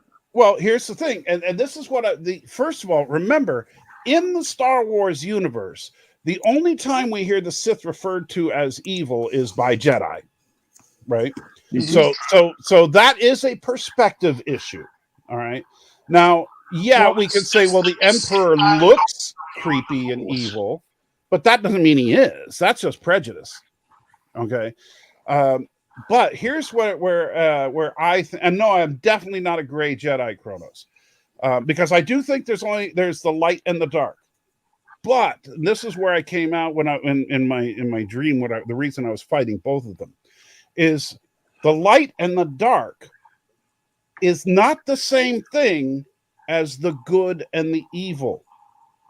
No, it's not. The only thing It's it a means, different way of using the Force. only thing it means is how you access the Force. If you are a light side Force user, you reach the Force through intellectual focus. If you are a dark side user, you access the Force through emotional focus. And so that's the only difference between a Jedi and a Sith, is how they access the Force. However, we have seen Jedi do horribly bad things, and we have seen Sith do good things. Because remember, the entire goal of the Sith is to have peace and order in the galaxy. That's not an inherently bad thing. My argument for the Chosen One prophecy is that it needs to bring balance to the Force. What it needs to, and I think perhaps, don't hate me on this, and it might be something, the one good thing that came out of The Last Jedi is that in destroying all of the old Jedi texts, it was forcing Luke to start thinking of accessing the Force through both the light and the dark side. Right. So if we go back in the history lore, you've got the Ashlar and the Bogan, and they were supposed to access both equally. They weren't supposed to become focused on one side or the other. And throughout the millennia, we had this separation in the galaxy of dark side users. I'm mixed on that, because I would think that the nature of the Force as it's presented in Star Wars, it would seem that it would be impossible to access the Force from both the light and the dark simultaneously, because you cannot be The argument is that you can't be Mace at, Windu does that. What's that? The argument was that Mace Windu does that with his Right, but I think that's particular a load of crap. I don't, because nowhere do they actually say that in canon that I know. True. But and so that's just people saying that because Samuel L. Jackson looks like Samuel L. Jackson. He's a badass. Right. But like when he's grimacing while holding his saber, yeah, he looks like he's pissed, but that's because he's Samuel L. Jackson. Yeah, this is it. Yeah, but but my thing is that, okay, to access the light side, you have to shed your emotion and focus your intellect. To access the dark side, you have to embrace your emotion. They're opposites. You can't do both at the same time. It's physically or physiologically impossible. So if you want to be an effective force wielder, you should focus on one or the other, whichever you're better at. And however, where I have a problem is that the Jedi and the Sith have these dogmatic views about each other, and that's where the war comes in. They're fighting an ideological war that's based on nothing but how you access the Force. So you're saying that it's possible for one to access through intellect and emotion at the same time? Not that, well, because not just saying intellect and emotion, because remember, for the Jedi, the whole point was to keep emotion out of it. The minute you get emotion into it, now you're accessing through the dark side. And that's something that they actively avoid, because once you embrace the dark side, you're not going back to the light side, because the study of the light side is indeed more challenging, but also reaps different rewards. And so it makes sense to have both in your arsenal, because dark side users have certain skills that are very useful, and light side users have skills that are very useful. Ask anybody who's playing a Jedi-based video game. You know, which power set do you like better? Well, it depends. Do you want to be a healer or do you want to be a DPS? Right. So, it's really down to, like, if you want to be, if you're a more combat-oriented Jedi, then you would be a dark side user. Okay, just being NERDLIFE, I've got to cross-contaminate. Sorry, but I've got to. That's okay. The perfect combination of intellect and emotion in the same Spock, Star Trek 5 and 4. Well, first of all, Star Trek 5 is dead to me. Well, Spock, as in those movies. I mean, yes, the story itself, I agree. The story itself sucks into the butt. But the thing about Spock is that he understands, like for example, he never, it's not like Spock is in Star Trek 5 and 6 running around skipping and laughing and all that. He just understands and appreciates emotion a little more than he did before. Yes. And so there's a difference between understanding and appreciating something and actively engaging in it. He's learned how to access it in those movies. Yeah. What's wrong with Star Trek 5 other than everything? And of course, says nothing. Well, that's correct. Well, everything is wrong with Star Trek 5. So the story sucks in her belt. What does God need with a starship? Yeah, one of the worst lines. And you never asked your money for ID. Okay. Yeah. And the thing is, like, if Bones, well, like, my problem there is, like, it was a horrible line. And if Bones actually believed, because when he said you don't ask the Almighty for his ID, if he really believed that this is God, that this is the creator of the universe, then McCoy or anybody who genuinely believed they were in the presence of God would have been on their knees. Hey, not to be that guy, they wouldn't be but just standing there looking at him like, oh, that's I am, cool. so I will. Isn't this supposed to be a stream about Christmas movies? Like, why are we talking about Star Trek 5 clearly is a Christmas movie because it's about God, right? It's got marshmallows. Yeah, it's got marshmallows and the search for God. What more Christmas? They follow a magic star. Die Hard's not a Christmas movie. Look, I'm going to give you guys the amount of time it takes me to smoke a cigarette to get back on track. And if I come back see you in 7. See you in 7, Dark Knight. Crack the whip. Go smoke your Star Trek Generation is a movie. And Christmas movie. Yeah, if Star Trek Generation was a good Christmas movie. If Generations is a Christmas movie, it's a really bad one. Generations is a Merry Christmas, everybody! Captain Kirk is dead. Part of it does take place at Christmas. Actually, we don't even know what the date is. Part of it just happens to take place in a fantasy land when Picard was thinking about Christmas. Yep. So we don't even know what the day of the year was. No, he was thinking. There's nothing that says that was actually Christmas. Only that was Picard's. What do you mean that was actually Christmas? There was a Christmas tree. You get the tree. No, I'm saying if you are in, like, it was the middle of July. But if your fantasy is to celebrate Christmas, the Nexus is going to put you in Christmas. So that's correct. It's always Christmas time. He was thinking of what it would have been like if he got married, had kids, his family over. It's still not his a nephew was Christmas. It's there. not a Christmas movie. Die Hard's not a Christmas movie. Home Alone is not a Christmas Merry movie. Christmas, But- Uncle. Oh, just because said someone Merry says Christmas, Merry Uncle. Christmas in a movie doesn't make it a Christmas movie. Jeez, get that in your head. The movie needs to be about Christmas or about the spirit of Christmas, not about family. blowing things up Come or together. being a superhero or whatever. The focus of the movie needs to be on Christmas. I mean, how many times actually we actually seen a holiday in Star Trek actually happen besides Kirk saying we need. Well, what's that got to do with this? In the galley. That means nothing, Chief. That's a non sequitur. Yeah. It does just because they haven't had other holidays doesn't make it. Uncle. What? Merry Christmas, Uncle. Merry Someone's Christmas, calling Uncle. Merry Christmas, Uncle. Who said that? It was the boy to nephew. Picard, because at the beginning of Generations, Picard's nephew. Oh, his nephew goes, oh, yeah, Merry Christmas, Uncle. Yes, but just because someone says Merry Christmas doesn't make it a Christmas movie. Get that in your head. Wait a minute.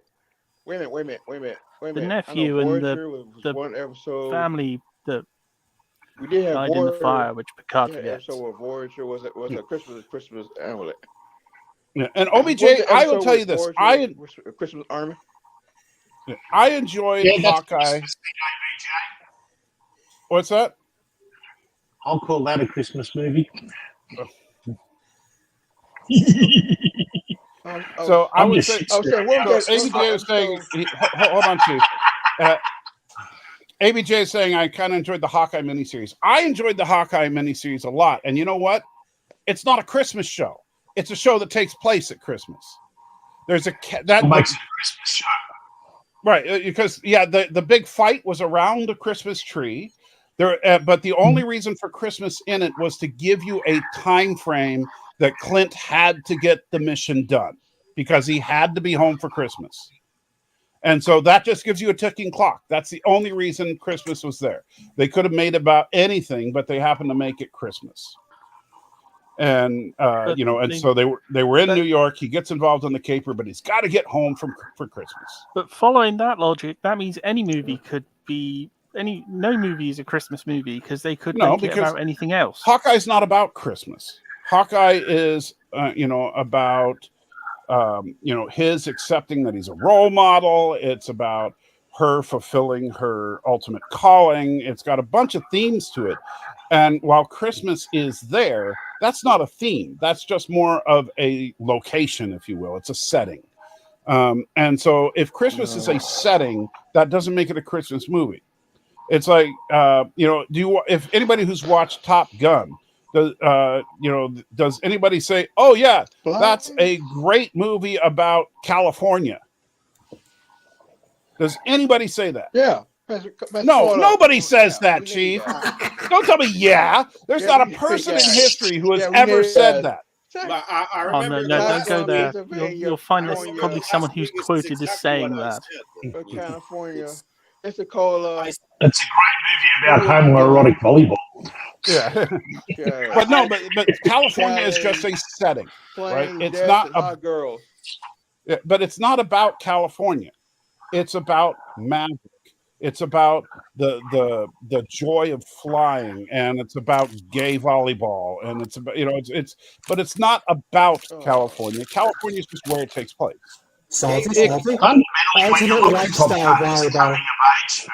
Yeah, it could take place in Florida. It could take place in Texas. It could take place. The only reason it's in California is that's where Miramar is. There's only two. Wait. Yeah, but it's also nobody says, "Oh, what a great movie about Miramar," even though the movie is called Top Gun, and most of the movie takes place at Miramar during Top Gun, and yet nobody says, "What a great Miramar film." Nobody says that. Well, there's only. I said that last week. You did not say that last week, Alexander. No.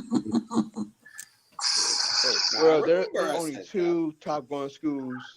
There's only two Top Gun schools in the Navy. It's Miramar's one and one in Vegas. Chief, That Okay. you're not Yeah, listening. I know. You're I arguing know. over where the schools are. That's not the point.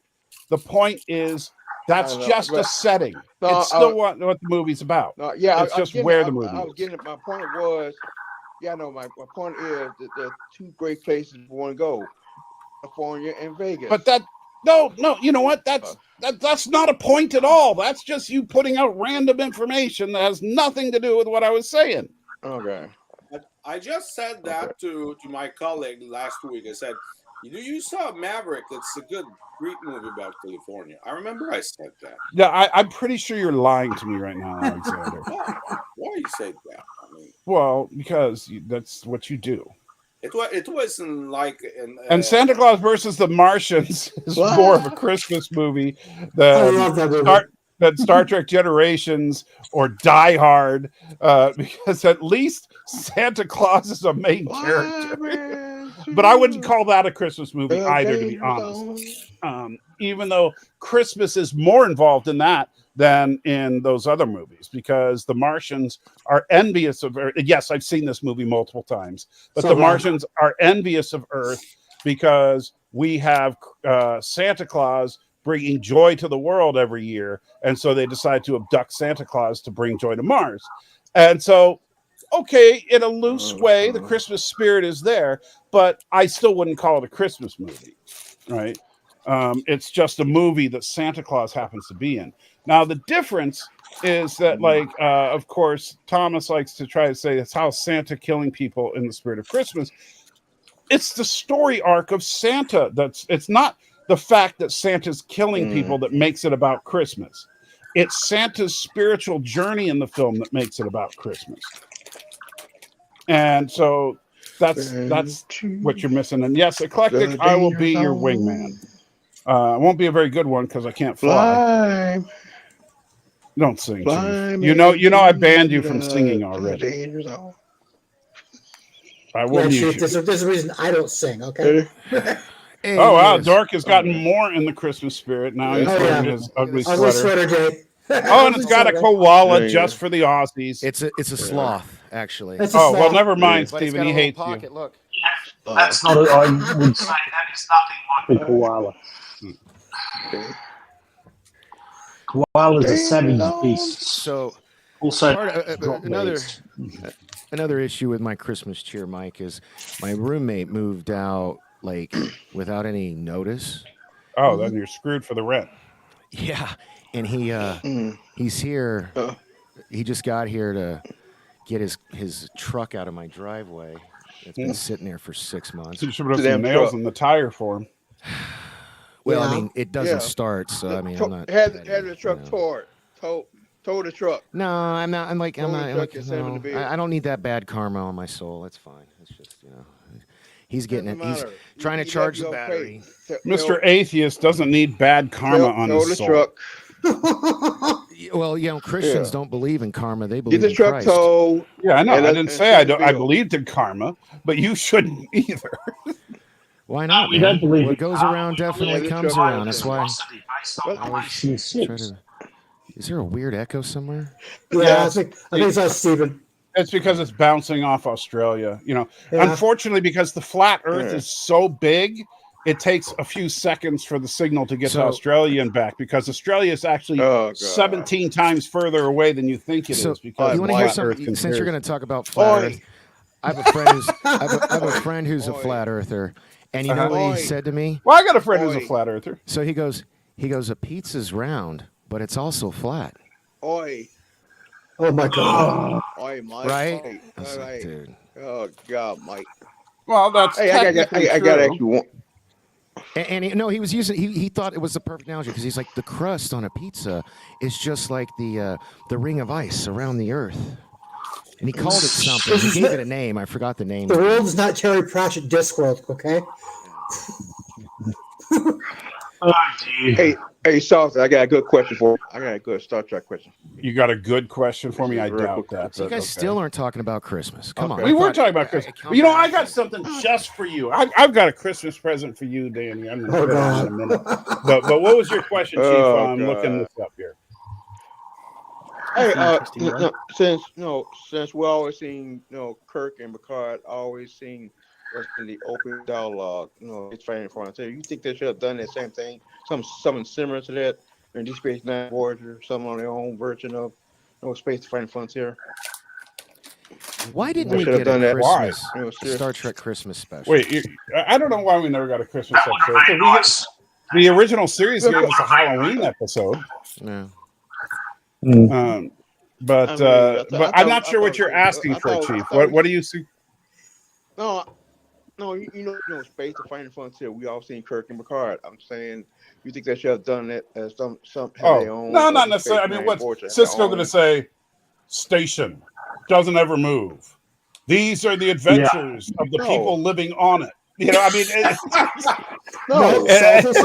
that's not true. It moved once. It moved once. That's true. We didn't have anything like that on Voyager either. Here's Center Galaxy, Live, Space Nine, in the heart, in the opening of a wormhole. Something similar to that. So by that rationale, but Voyager didn't have anything like that either.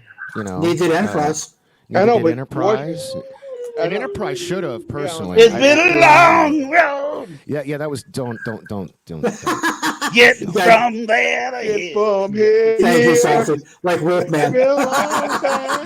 Oh, Daddy, don't go running away because I've got something for you, buddy. Yeah, that would have been a much superior version. Could have gone. You know how I feel about that song. You know. I don't understand why you hate it so much. Because it's why Enterprise failed. What? No, it's not. 100%. No, it isn't. 100%. Yes, you are wrong. Dude, no, because here's what happened. A whole bunch of people tuned into the first episode, and then they heard that crap and tuned out and never came back. No, the reason that the reason Enterprise Enterprise didn't fail. Voyager failed. See, Chief agrees with me. No, Voyager is the reason that Star Trek went into the tank, not Enterprise. No, I disagree. How dare you besmirch Voyager? You're just trying to defend Voyager, but and I know you may have a difficult time believing this, but Enterprise's ratings were about the same as Voyager's. Yeah, but Voyager got 7 years and Enterprise got 4. Yeah, because Les Moonves pulled the plug. He wanted to pull the plug earlier. Whose idea was a series before the original? No real Star Trek fans are going to look in the eye and say, we really want a series go back, Kirk, or we want a series before Autumn. Hold on a second, Chief, because I do. Hold up, Chief. Wait a minute.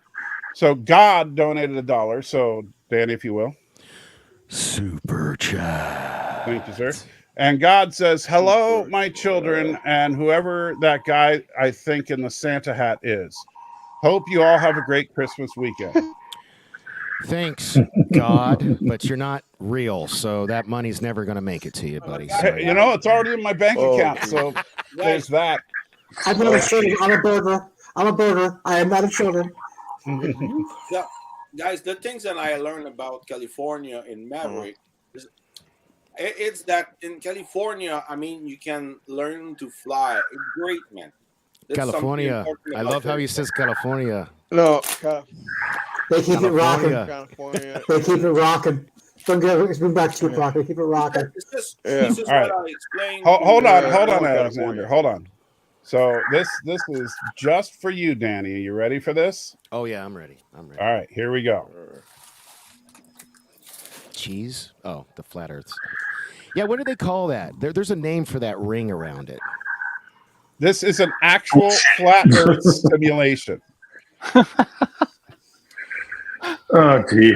The fact that we're in the 21st century and people still believe that the Earth is flat has really it's why humanity just deserves to die. It's just terrible. Wow. So you see, but you can learn all sorts of interesting facts about stupidity. The level of stupidity it takes to believe this. You know what I mean? It all makes perfect sense, right? Because the one thing they don't. How does? Are you wait a minute? Are you a flat earther, Mike? And we've never. I'm being sarcastic. Oh, okay. He's looking at the Flat Earth Society from Obi-Wan Kenobi's point of view, all from a certain point of view. Yeah. I mean, I think this is actually, I mean, this is a well-made simulation that tries to defend the flat Earth. You need to but send me this link so I can It's troll my it's buddy. a game. It's on Steam. Oh, it's a game. Oh, okay. Yeah. Oh wow. And it's very well Oh, made for the most part. But one of my problems is that it doesn't address some of the biggest problems with flat Earth theory, besides the fact that we all just know, you know, intuitively it's not true. But for example, you see here the sun right here, and People how don't understand how gravity works, how the core of the Earth works. How hold on, Danny, hold on. So we see the sun here, we see the moon over here, right? Yep. You see those, and you can see the area below the sun is lit up, while the area on the opposite side is not, and that's how they figured day-night cycle works. Is that the sun is revolving around and the moon are revolving around the outer part of this flat Earth. Outer realm. Now here's a couple of problems. Is that think about this. If you are, and the Flat Earth Society just donated $1. So Danny, if you will. Super chat. Oh, dear. And so, so remember, this is from the Flat Earth Society. It says, "Stop bashing us. We have support all around the globe." Dude, look, You know what? That's awesome. You know what? First of all, Oh, you're a that's funny. fucking idiot. You know what? Second of all, No, you don't get it. It was a joke. no, I get it. I know it was a joke. I was just trying to lean into it, but that's fine. But here's the problem. AJ Styles, one of my favorite wrestlers, he's a flat earther, and that blows my mind. Just blows my mind. So think about this for a second. You know what? Okay, so wait. So you see the moon is coming up on Australia, right? Now, if you were on the northernmost part of Australia, you would see almost a full moon. If you were in the southernmost part of Australia, you'd see a new moon the same night. Pretty much, yeah. Yeah. I So was actually just thinking that from a physics perspective, you wouldn't actually get the phases of the moon. right. And basically, the further north you were, you would always get a full moon. This is correct. There would be no way to get anything other than a full moon. And by the way, thank you, Alexander. Says Asian Muslim wife born in the USSR is the best choice. Stay tuned. Don't run away, because Alexander, I will tell you, if you do your usual thing and throw a couple of super chats in there, I have something special for you, and you know what it is. You know what it is. Yes. Yeah. No, I'm not. He knows what I'm talking about, and we'll see it later, depending on how much Alexander donates tonight. Okay.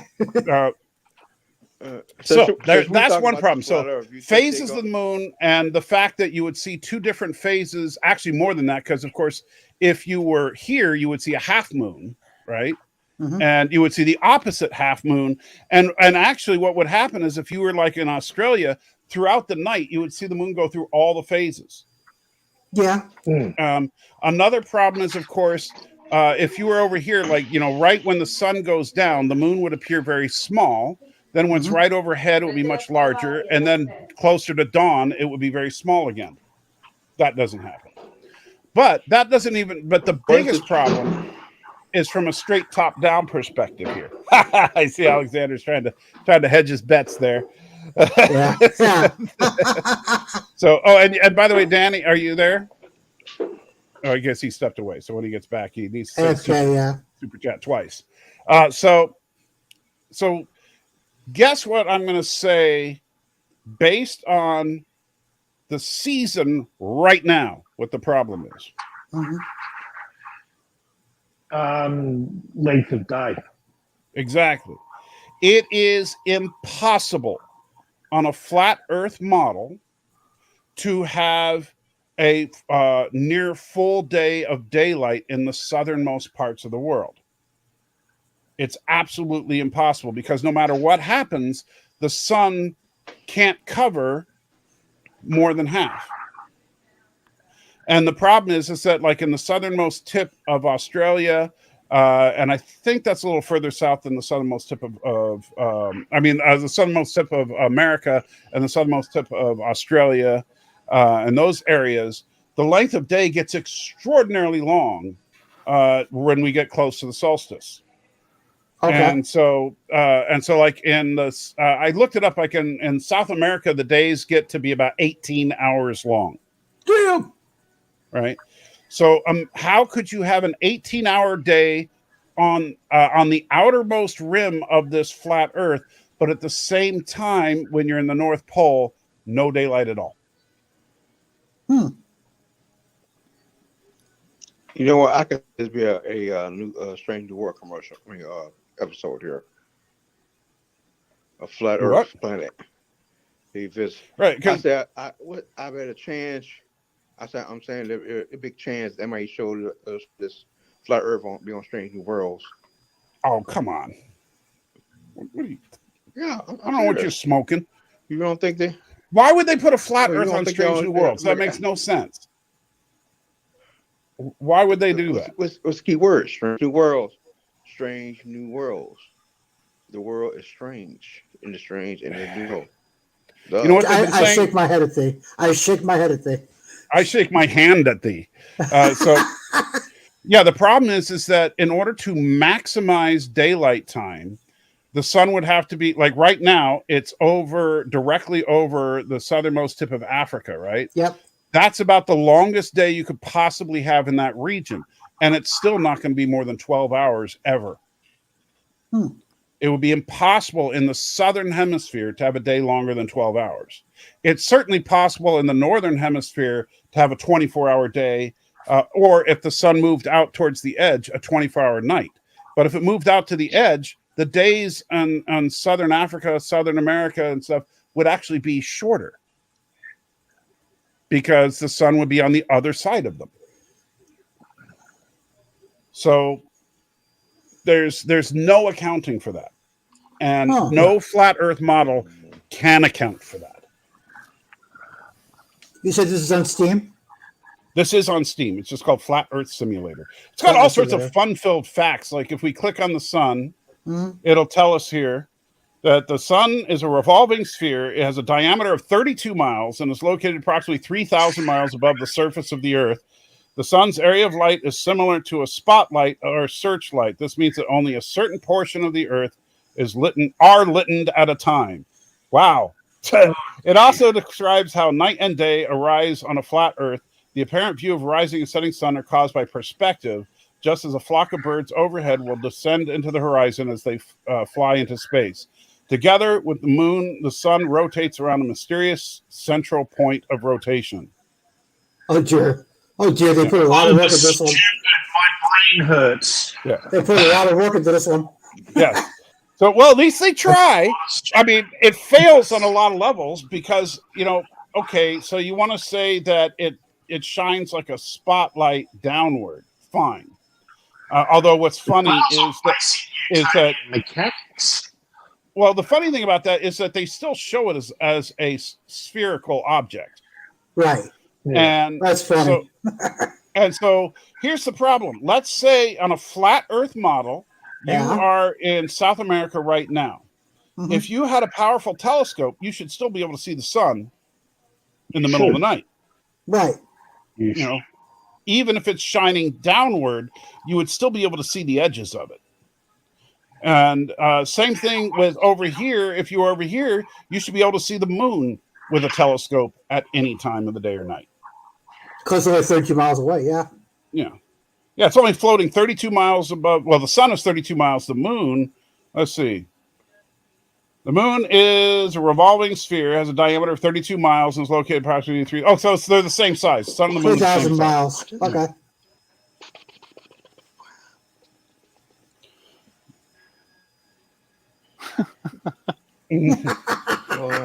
Oh, boy.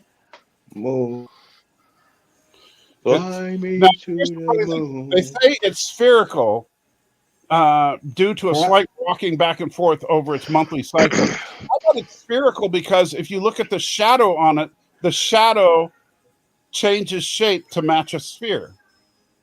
Yeah, it does. Oh, God. I need to look this up for pure comical. I need to look this up for pure comical. I really do. Oh, boy. Just for pure comedy. Thanks, Salty. Thanks, Here you go. The cover up. You ready for this? Yeah. All right. Oh, the Let ice we wall. play Yeah, here we go. So the with cover-up. stars. The fake space program of NASA and the Russians is the reason why the weak sphere model has been propagated during the 20th century. NASA doesn't hide the true shape of Earth. During their early fakes, they showed pictures of the spheroid Earth and now stuck with it. Organizations like the United Nations now show the true shape of the Earth on their flag because the UN was founded before NASA. The designer of the flag took the model of the monopole flat Earth as representation. Although by the mid-60s, most of those institutions recognized the hoaxes of the space programs, they continue to support it. The immense sums of money that are invested by governments and corporations in support space programs are used to large extent to pay off the officials and many people who know the truth about the shape of the Earth, as well as the so-called educators on TV. In truth, it's an intricate web of lies that has been spun to obstruct the public's clear view on reality. Oh dear. I gotta look this up. I'm sorry. I really do. Thank you, Salty. Thank you, Salty. I have only to a assume this is question. a complete hystery. I have only a question. Another I word. don't think anyone seriously believes this would do this. I have a question. Chief, please don't sing over everybody. What were you saying, Stephen? I have to assume it's a complete piss take by whoever did this. But I cannot believe that anyone could. Oh no, this is honestly serious. believe that and this is absolutely serious. Yeah, I've got a question about that. Oh God. What is supposed to be the goal to fool people believing that the Earth is spheric? What is the main goal of the people wanting to cover the fact that the Earth is flat? Because if they are a conspiracy, I figure that they are a goal behind it. Right. What is the goal of that conspiracy? Why people? And this is coming from right. I've talked to Darren about this. So Darren says that the primary goal of the conspiracy is to hide the provable existence of God. Okay, but in Okay. what Interesting. the form of the Earth is supposed to prove that God exists? Well, very simple, of course. Because. Good reason. Because. No, actually, people. Well, first of all, yeah, and I know, I think it was Eli who already mentioned it in the chat. But yeah, the map of the United Nations is just, it's designed so that it doesn't favor any particular region. That's why it's shaped the way it is. And the reason that Antarctica is... It favors the Northern Hemisphere. Well, that's because you're from the Southern Hemisphere, which doesn't really count. Damn straight. Oh, bullshit. Well, no, think about it. The area furthest away from the center is the one area that is uninhabited. Right. So, and I understand what you're saying. Yeah, poor Australia, but hey, you know what? You guys basically live off of scorpion blood and kangaroo milk, so we don't care. That's why we're unstoppable. It's hard. But and platypus eggs. Notice he doesn't deny it. And platypus eggs. Don't deny platypus eggs. I have a question. It's impossible if the Earth is flat, they are absolutely a god, and if the Earth is spheric, they are no god. Well, the idea about so let me try to explain. It's impossible to have a god with a spheric. Right. Let me try here. No god. It's crazy. And I will say this as a person who I personally do not subscribe to a flat Earth model, obviously, but I just need to put that out there because I'm playing devil's advocate here. So the reason that a flat Earth model like this would prove the existence of God is simple: the ice wall. Okay. Ice wall. The ice wall that encompasses the entire planet. Oh, you mean Antarctica? Underneath? What's all that right there? And so you can see the bottommost part of it around the edge here. And by the way, thank you so much. God, hold on a second. God has donated $1. Thank you. And says, what? Prove I exist? I never told Moses to tell people the earth was flat to prove I was real. Guess it's time for another flood. Can you Now, turn oh, it? by the way, Saucy, can you turn it over?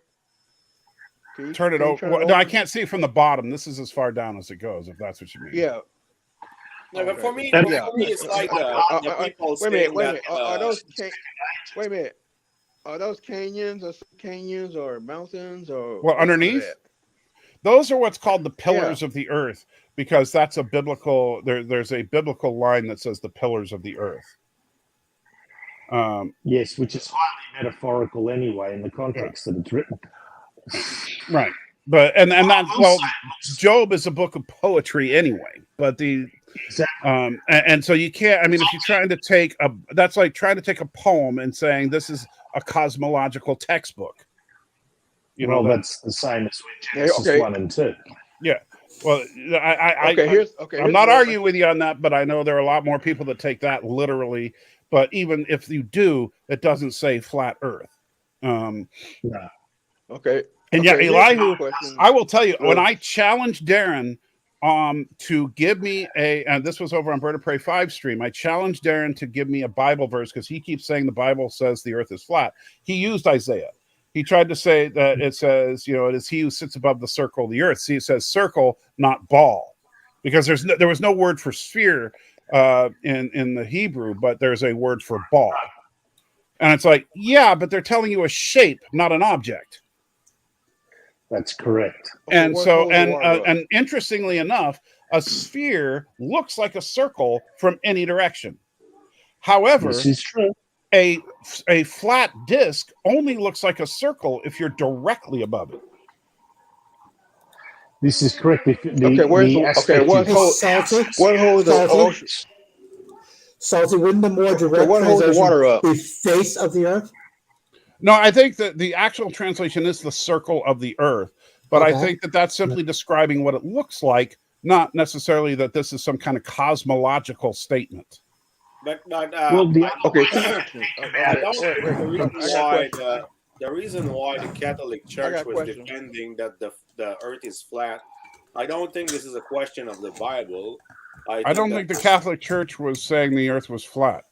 Yes, they even wanted to. What did you say, Stephen? Galileo for that.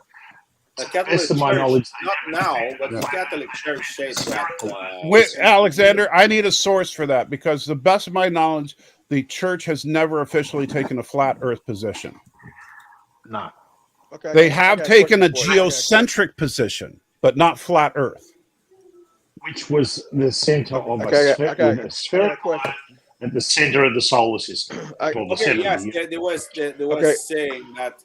Okay, this is different. Yes, yes. Right. He's saying that the hold on, Chief. Let Alexander talk. Go ahead, Alexander. It was saying that the sun was turning around the earth. That's what is different. Right.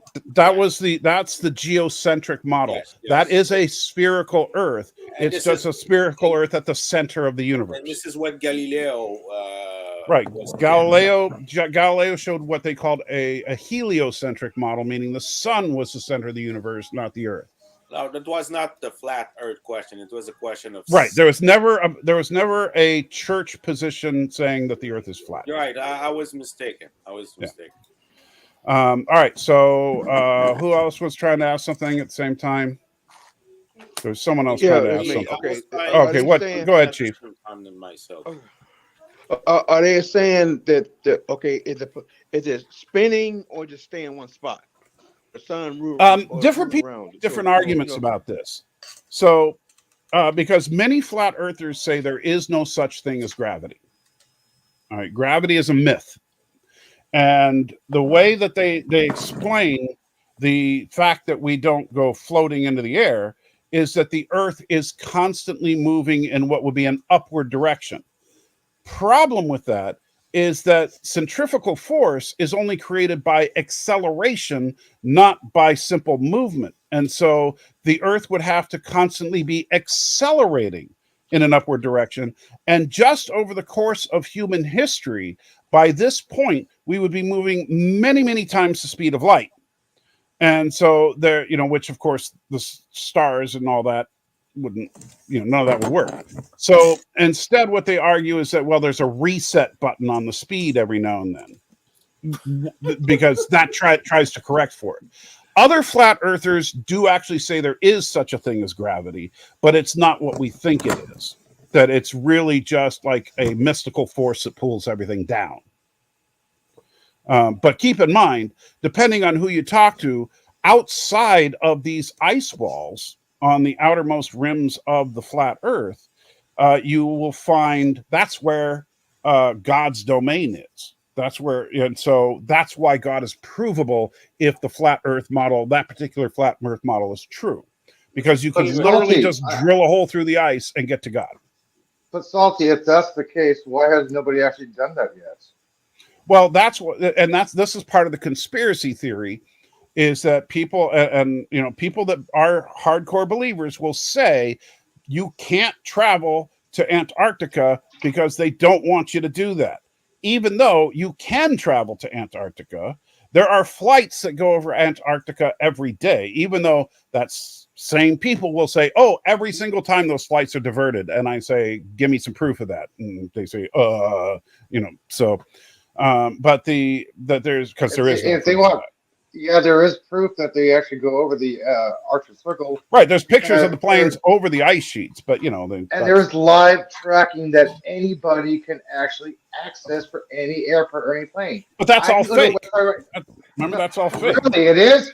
You mean that helicopter above my head is not really above what am I watching on my screen? Oh my gosh, that's fake. By the way, let me say this is that, and by the way, Joe Biden, thank you so much, donated another $1. I always appreciate that, Mr. President.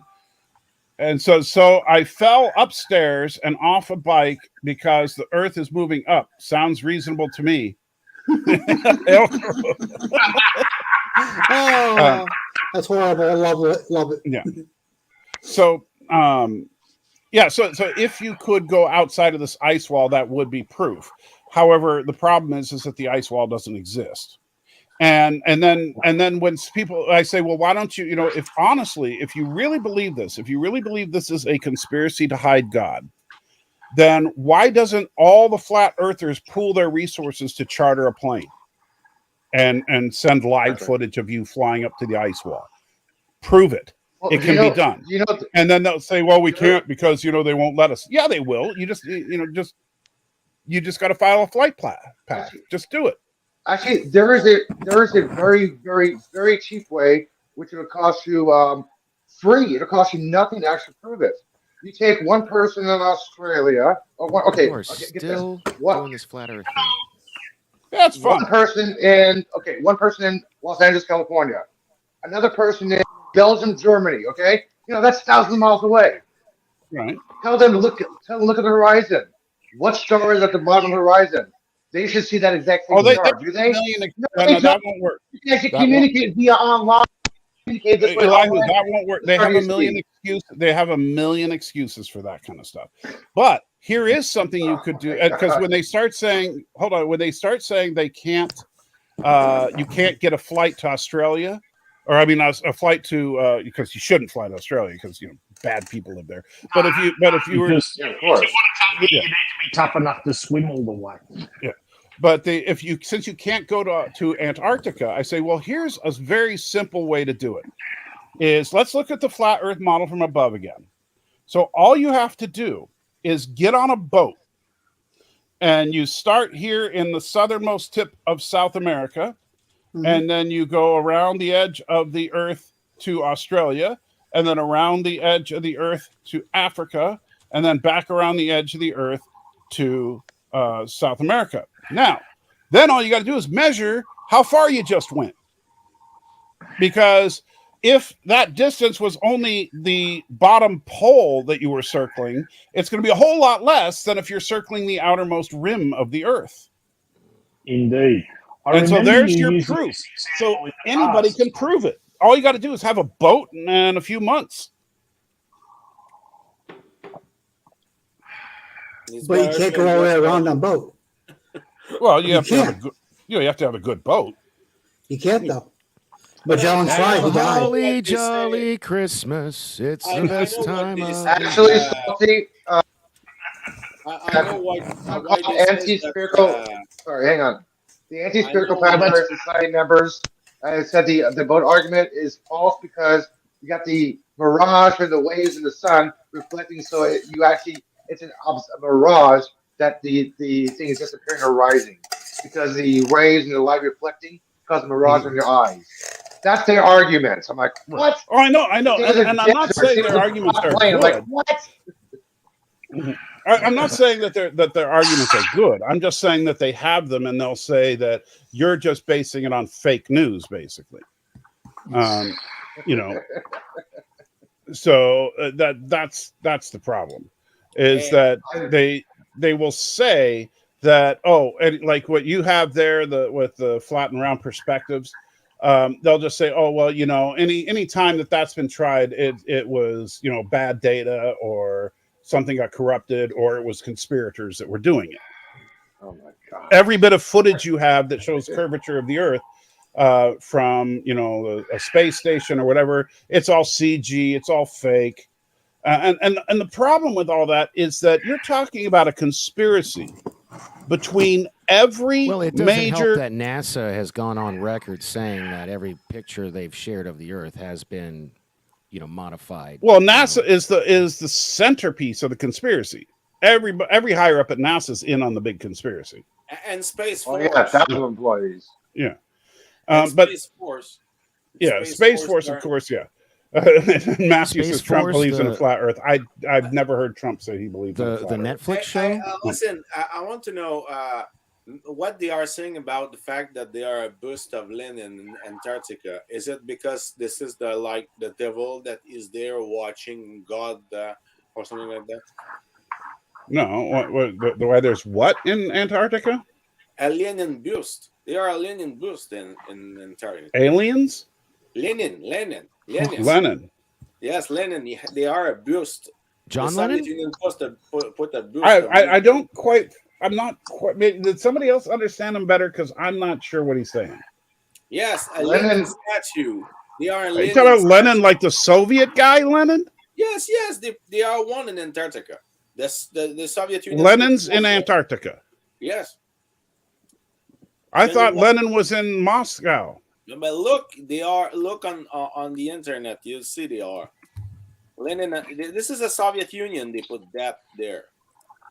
And LDG, thank you so much with a $2 super chat. Super chat. Right here, you can read that one there, Nanny. You'll like it. The oceans are not carbonated. Earth is flat. Really? That's funny. LD, that was your one good joke for this year. It's the year's almost up, though. So, Yeah, hey, I'm glad you squeezed it in. You almost went through a whole year without. That's what I was about to say. 12 more days, yeah. But yeah, there's so many problems with the concept. But the problem that I've run into, and I'm not just picking on Darren here, there are other flat earthers that I've talked to, and I run into the same problem with them, is that they'll say, okay, well, you know, here's why this proves this and this and this. And I'll say, okay, well, what about the fact that you can't have a 24-hour day at the South Pole on a flat earth model? And they'll say, well, and they'll just ignore what you just said and keep repeating what they've said. You know? And like one example, and Darren actually said this on a live stream not long ago, is the idea that you can't have a atmosphere and then no atmosphere without some kind of barrier in between, because you can't go from an atmosphere to zero atmosphere without having some kind of physical barrier, hence the ice wall, the dome, all that. You cannot have an atmosphere without a container. And so that's if you don't believe in gravity, that's what you've got to do. right. Now the only way that makes sense is if you don't believe in gravity. Hello. I'm going to go. The Earth. Now, here's why I thought it was funny when Darren said that. And don't get me wrong, I love Darren, and I've said online and off, I think Darren is the smartest guy I've ever had the pleasure to argue with. He's just dead wrong about this. But the problem with that is that Darren, of course, spent many years as a submariner. And so he understands full well the difference of water pressure when you're deep down versus near the surface. Mm-hmm. Right. And I said, so with atmospheric pressure, it's the exact same thing. We have high atmospheric pressure at sea level, but the higher up you go, the thinner the air gets, and it just keeps getting thinner and thinner and thinner and thinner until eventually it's so low that it's not even measurable. And that's when you're in space. Well, hey, I tried to get us back on track. I'm going to take this itchy sweater off and cuddle with Cece on the couch and watch some TV. You guys enjoy the rest of this. Hey, well, I'm going to be wrapping up in a few anyway. You get cuddle time. Go get cuddle time. Yeah, go hang out with Cece. Wish her my best, and I'll see you on Thursday. All right, buddy. And look, See you, Michael, in the private chat, I sent you the link. You can watch. What, the loneliest and coldest Lenin, huh? Yes. So they're saying that they put Lenin in Antarctica. 6 decades ago, Soviet explorers were the first to make so the continent's furthest point in all directions. Oh man! Oh, it's just a statue of Lenin. Okay. Yes, that's what I said. Well, the way you were saying, I thought they like took his body and put it there. Who cares? No. That's because they're crazy Soviets. No, it's just because Yeah, it this sounded is like the a only really weird statue movie. there, I think this is the only statue in Antarctica. Well, who cares? Who's going to go see it? Not much. Yeah, I'm not going to go see it. Nobody can because this is impossible to go there. The flat earther is dead. So we can't see it. So You'll never see it because flat it's earth. impossible to go there. You will resurrect our flight. One of the requirements to go to Antarctica is you have to have your appendix removed. That's Oh, is it? Oh, yeah. So you Yep. don't have to have emergency Yep. surgery. Exactly, because by the time you start to feel the pain, you're dead. By Yep. the time a helicopter gets there, you're dead. Okay, so I am going to wrap up in a few minutes, so I want to make sure that I do this before I wrap things up. So brace yourself, Alexander. So you ready? And for everybody else, this is a blast from the past here. The board vessel's moving into range. On screen.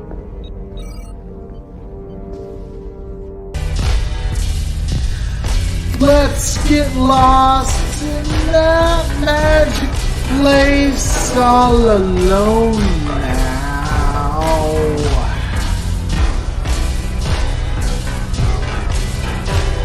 Drink your fill from my fountain of love, wet your lips.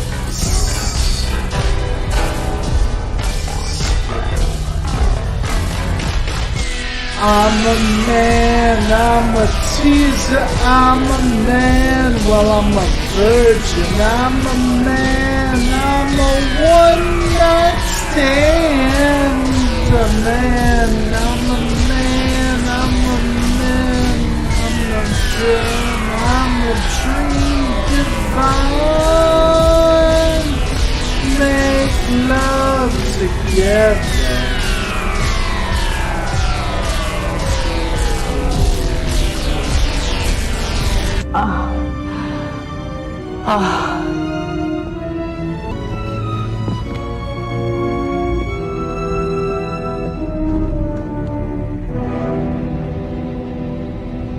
He's dead.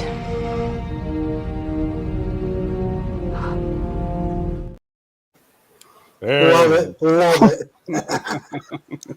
Love it, Salty. I love that. I love that one. Oh, by the way, it says December. I just looked at it when we were doing that. December 29th to January 3rd. The cup. December 29th to January 3rd. Yeah. Okay. What is that? Oh, he's sending me a coffee mug. So when I get tracking numbers, I'll send you a DM through Twitter. Okay. Yeah. You have me on Twitter, so yeah, go ahead and send it there.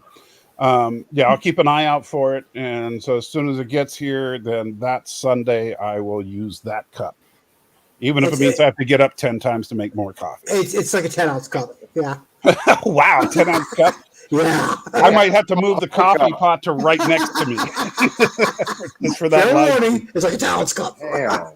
That's a tiny little cup. You will love it though. All right. You will love it because it'll be your mood and deal with all of us. You understand what he I said. don't doubt that I'm going to love it, but I'm Yeah, going to. I'm going to probably have to. It's actually a Keurig machine that I use. I'm going to have to move it somewhere where I can reach it from my. I gotta show you what I bought myself. Okay, what's that? I hate Keurig. Vintage Star Trek pins. Oh, nice. Yeah. Ooh. Vintage Very nice. Star Trek pins. Those are cool. Yeah. So, how old are those?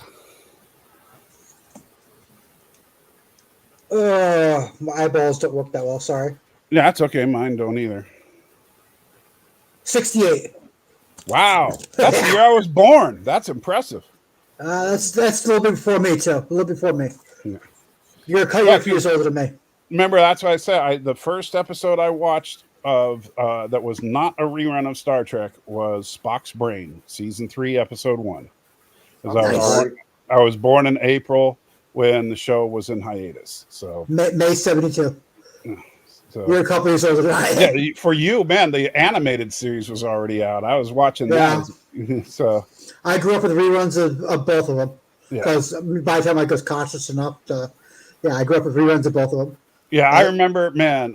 So I remember watching Star Wars in theaters, Battlestar Galactica when it was first on, Star Trek: The Motion Picture in theaters, Superman in theaters. Those were some great experiences.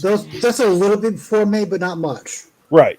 But as I say, like, man, I still remember to this day the first time I saw a commercial for Star Wars. And nice. The commercial showed the shot of the Millennium Falcon with the TIE fighters going behind it while they're shooting. And so I literally got up because I was watching Star Trek, which is something I did religiously. Mm-hmm. And I jumped up from the TV, ran into the living room, and I was like, Dad, there's a movie coming we have to see. It's called Star Something, and it's got like these little twirly things that are shooting laser beams at a bigger thing. and that's all I could remember. And I was like, but we got to see it.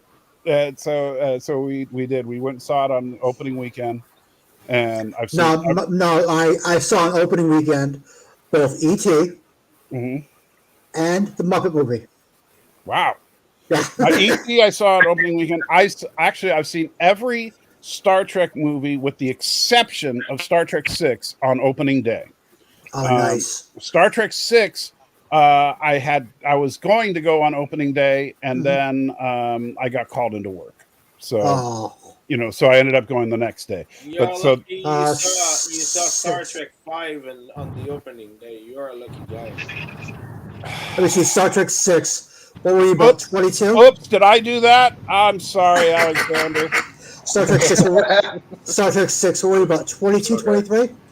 All right. Star Trek 6. Hey, you remember what year did that one come out? I can't remember off the top of my head. But 22, 23. But here's the funny thing. Every single Star Trek movie from 5 onward, I saw with my wife in theaters. Okay. So, Star Trek 5 was the first one that I took her on a date to see, which, boy, that was a rough night. I was like, no, really, I'm sure it should be better than that, because she's an old school Star Trek fan too. She likes the original. She loves the original series. That's good. She cried her eyes out when Spock died. When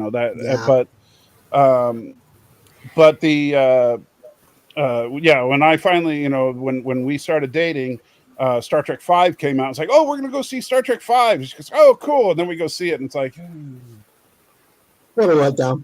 Well, that was a movie. Yeah, it was a time. I really about Battlestar Galactica. Remember Battlestar Galactica came out in 78.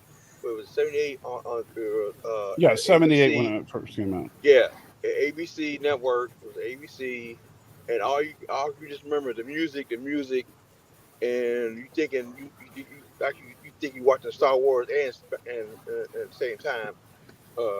That right there blew everybody away. I don't know. I never really considered it like Star Trek at all. I thought it was more. I mean, I was a person that, like, everybody say, "Oh, Battlestar Galactica is a Star Wars ripoff," and I'd be like, "Yeah, it is, and it's good."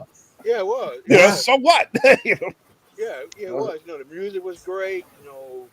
The uniforms great. The sound long. That's what killed everybody right there. Was the sound long right there.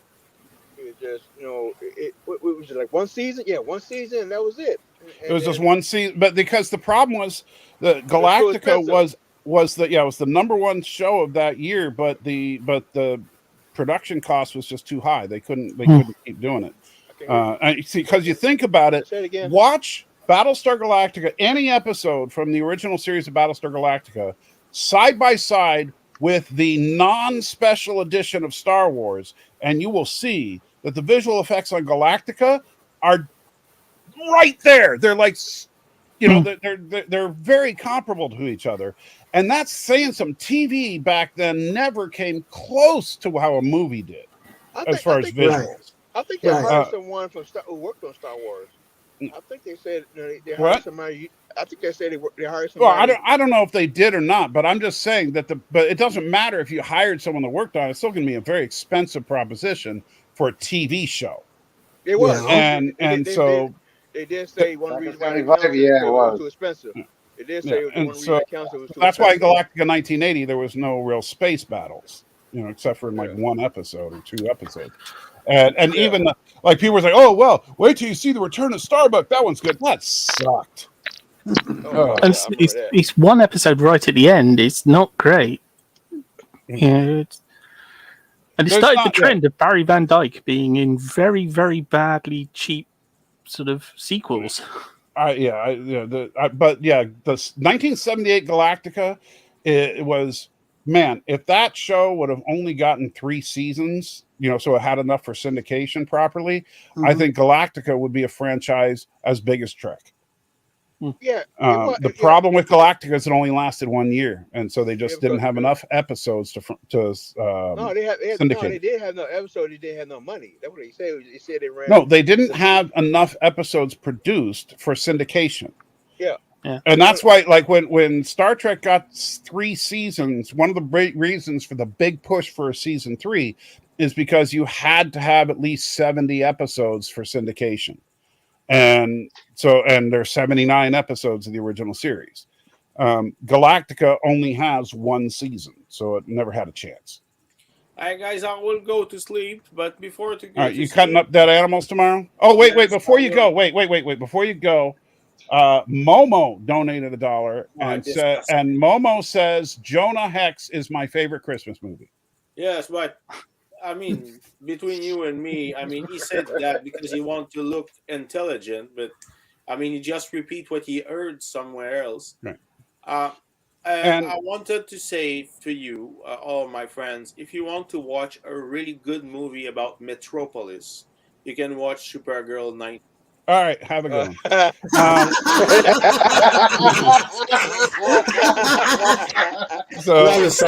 Brian McFarland asked if Star Trek Wrath of Khan did not happen. Have a good one, Alexander. I'll see you later. If Wrath of Khan didn't happen, do you think the franchise would have continued? No. I agree. Yeah, I was going to say the same thing. Star Trek 2 saved the franchise. Absolutely. Yeah, absolutely.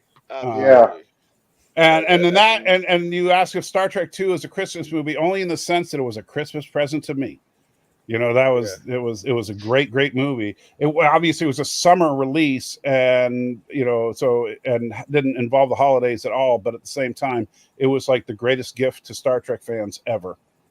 And so in that sense, I would say yes, it's a Christmas movie.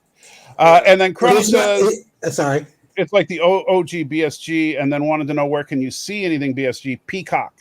All things BSG are on Peacock. They belong to Universal. Yeah, and there is a great Peacock service you can use. You can see on Peacock Stream and NBC Stream. Peacock, not cot. It's not something you sleep on. It's a bird. You can see it. You can see it on Peacock Stream. Sleep on a bird. Cock, not cot. Stream. And NBC Go ahead, Stream. laugh, Elihu. Laugh. Come on, you can say it. Cock. Cock. Yeah. Okay, cock. Cock. So you want me to say cock, okay? Yeah. Cock. Just say, Chief. Just repeat after me, Chief. I want to look at the cock. Just say that. Big cock. Cock-a-doodle-doo. Oh boy. Oh boy. Oh boy. Oh my God. And so Brian says, what did you think of the model making ship designs of the black hole? I can't remember what the name of the big ship is. 1971 Black Hole. Oh my Odyssey. gosh, worst science I fiction think it was the movie Odyssey. I think it ever. was the Odyssey. Was it No, Odyssey? I thought the Odyssey was the little ship. No, I think it was the Odyssey, the big ship, the Odyssey. I think the Odyssey was the big ship. Okay, whatever it is. Odyssey. I The can't big remember it. ship I think it was the- was the wasn't it the dumbest Cygnus? design in the history Yeah. of science fiction. You Stupid have a movie. gigantic Star Destroyer sized ship that 99% of it is useless open space. That makes no sense whatsoever. And the whole ship is made out of glass. No, Bad. dumb, you're right. stupid, absolutely. It was. You know they're trying The to make it look like a Cygnus, space yes. station. It was supposed to be look like the International Space Station. Some assurance to that, because It doesn't look like a space station. It looks like a No, stained glass 2001 window. 2001 was the ideal space station with the rotating axis. That was an If you ultimate want, space yeah, station. Come on. if you want great realistic ship Oh. design, 2001 is it. Yes. In fact, like the Discovery one in 2001 is actually a almost perfect design of a futuristic spacecraft, because first of all, a sphere, sorry to flat earthers out there, a sphere is the best shape to use for your living area, because a sphere is the most compact use of space, and you have the most space inside of it. So they had the centrifuge so that they had simulated gravity inside of it with the spinning section on the outside of the sphere. And then the long fuel pods leading to a nuclear reactor as far away from the sphere as possible. That all makes perfect logical sense. It was like, that is some brilliant ship design right there. And by the way, no guns. Thank you. Thank you for someone actually making an exploratory ship an exploratory ship. Don't get me wrong. I love Star Trek and they like to explore and all that. But if they're not the space military, then why do they all have guns? And, you know, like you don't see, like when Armstrong set foot on the moon, he wasn't packing heat. No, there was no ammunition whatsoever on any of the Apollo missions. Well, because there was no danger. There was no danger out there. So Exactly. They did have guns on the Russian missions, but not American. Yeah, well, that's because they had to make sure they were going to go through with the mission. They were worried they were going to try to land in the United States. Yeah. Okay. Here's the question: You think Battlestar Galactica should have been a movie and not a TV series? It was a movie technically. The premiere was actually released in theaters. I saw it in theaters. Yeah, I mean, I'm saying it should have continued. It should have been a. No, I think it was having it as a TV show was the right formula. And we saw that when they did the reimagining was 2000. Oh gosh, was it 2002?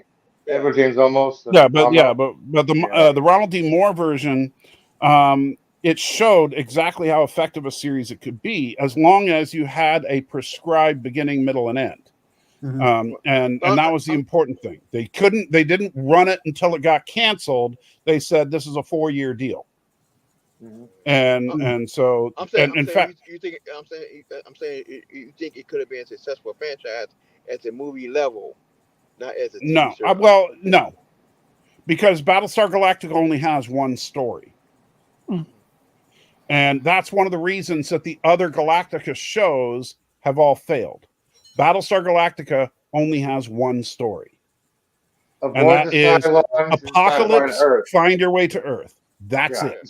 That's it. There's no other story there. And that's the same reason that Terminator is not a franchise, because there's only one story there. It's a loop. Yeah. They could have done. I agree with that. I mean, they could have done. They meet more than one species out there. Yeah, but then you're just prolonging them finding Earth. And if they never find Earth, you're never satisfied with the show. The reason the Ronald D. Moore show is one of my favorite sci-fi shows of all time, and even better than The Expanse, as much as I love The Expanse, is it has a definitive end. Yes. And there will, that you don't go beyond that. It's over. The story is done. Yeah, what about Voyager? I agree with We'll that. just get back home to Earth. Yeah, but the problem with Voyager is it's I'm like bad, I'm sorry. no, I'm it's bad. okay because Voyager. The funny thing is the reason that Ronald D. Moore made Battlestar Galactica was because of his short time working on Voyager, and he said, "Okay, I'm going to show you how it should be done." Battlestar Galactica Reimagined is actually just his version of Voyager. No, Let's get home. Trying to get home. Yeah. And said, so no. He said it was Deep Space Nine. no, he did not. I listened to his podcast every single week when that show was on. It was his version. Think about it. Deep Space Nine wasn't people lost on the other side of the galaxy trying to find a home. It was nothing like Deep Space Nine. There was not one thing on that show that was Deep Space Nine-ish, and Ronald D. Moore was a big part of Deep Space Nine. He was not a big part of Voyager. He quit after like a couple of weeks because he hated what they were doing. And by the way, that's why I'm sorry, Danny. I know you're not here anymore. That's why I think Voyager killed the franchise. Voyager was crap. I know that. I mean, but he said was, we all agree. One thing they always pissed off in Star Trek was conflict. They made Right, but Deep Space Nine had conflict. Voyager didn't. He was trying to fix Voyager, not Deep Space Nine. That's why I brought up Voyager. I knew the connection. Yeah. As soon as most people, if you've seen Voyager and you've seen that Battlestar Galactica and you never realized it, as soon as someone says it, it's like, oh yeah, it's so obvious.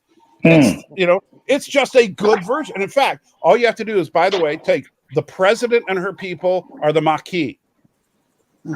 Right? And then you have Adama and his people are the Federation. They're constantly, and by the way, Adama and the president eventually get married, but they're at each other's throats through the entire series. They are constantly at each other because they're ideologically opposed. Even though they care about each other as people, they can't stand each other's ideology. That was the idea between Cisco and Kira. In the beginning, they hate each other. No, it was no. Salty, would you say? Salty, would you say Balthazar was an evil Neelix? Balthazar was You mean Baltar? Yeah, Baltar was an evil Neelix. Was a bad Neelix. Evil version of a Neelix. He wasn't a key player. He was there. He kind of interacted, did his own thing, kind of led something here for his own little story, and backed off. He was never a key element. He always was. Baltar was a key part of the story. It was stupid coming. Yeah, but it was key points that he got. That Baltar was implemented in. He wasn't the head of everything. It was key points. Right. He wasn't. He wasn't okay, the leading. But no, he did not make himself a leader. People came. I don't know what I would call him like Neelix, but I did like him a lot better in the reimagined than the original because it didn't make sense to me that someone would betray their species for annihilation and then somehow think that they're going to be off the hook. Yes. Wipe out all humanity except me. I'm sure they'll be fine with that. Oh no, in the original, it's a little bit different because he thought his colony was going to get spared. Right, but then he started working for them. Look at the first episode. Yeah, I mean, yeah, I know he felt like he was betrayed by the fact that his colony was bombed, but then he heads up his own battle group and spends the entire series being a mustache twirling villain. It was stupid. Now, interestingly, in the novelization of the original Battlestar, well, he was killed in the movie version and the novel. By the Cylons. Yeah. Yeah. Wait. But I think they just wanted to bring. They wanted to. Yeah, he's a great actor, so you wanted to have him come back. But yeah, wait. Are you talking about? Because John Colicos was just. We're talking about old school Baltar right now. That's okay. The new Baltar, I think, was a much better character because very much so. He didn't realize what he was doing. He didn't purposely betray humanity. He was just trying to get some and thought that he was giving this information to some reporter that was going to get a scoop, And so then when he found out that he was the cause of the downfall of man, he felt horrible. But he also couldn't tell anybody because then he would be, tried and executed. And so he was kind of a sympathetic character because he was duped and there was no way out for him. Yeah, but he made They made him But look he was a fool. I mean, okay, you got the seven thing in his head. He could, he couldn't sure he was talking to himself or going insane, or Right. partly insane. But partly insane. It No, he was it just talking to. Well, we find out at the end he was talking to literally an angel. yeah, but Hmm. they made him like almost like the because such a total bad guy with no conscience, with the one who point fingers at everybody, everything went wrong, it's his fault, his fault, and that's it. Not find out, well, was he telling the truth or not? Was he really going insane? Was he really talking to someone? We didn't Well, get that story he in. thought he was going crazy, Yeah, but but at the same time, it turns the whole thing was really about fulfilling your destiny, if you yes, will, yeah, or if yeah. you It want to just get downright spiritual, following God's plan. And and that was kind of the main point of it all. And by the way, this being written by a showrunner who is an atheist, and because he Ronald is. D. Moore is an atheist, or at least Oh he wow, was when he made Battlestar Galactica. oh And wow. it wasn't that he thought Caprica 6 was a reporter. He knew he thought she was like she was part of a different company. Yeah, he thought like and she she might was going to profit from it as well. That's right. Yeah, it's been a long time since I watched it but And he also got a chance to sleep but the with her, idea so was he hey, that thought was he fun. was Yeah. just betraying some secrets, but wasn't going to lead to the apocalypse. It was all for the profit of Gaius Baltar, but nothing Right. sort of serious. Right. He knew what he was doing was wrong, but at the same time, he didn't think that it was going to cost lives. And He should have told. I think he should have told someone. He just said, "Look, Willie, you're going to tell someone you're responsible for the death of no. I'm talking billions of people? No. I'm talking about. I don't know. It's my fault. The war started. Seven in his head. I think he sees this thing. I think he tries. If he tells them about Head 6, it's not 7. 7 is Star Trek. If he tells them about Head 6, then people will think he's either trying to play off that he's crazy or the Cylons have compromised him. One of the two. Yeah. Either way, it's bad for him. Baltar, and that is the one thing they did consistently through the show. Baltar always did what was best for Baltar. And what was best for Baltar was not to tell them about Head 6. Because even if he was going crazy, he didn't want them knowing that. Well, but and if he wasn't crazy, he didn't want them knowing about 6 because they think the Cylons were controlling him.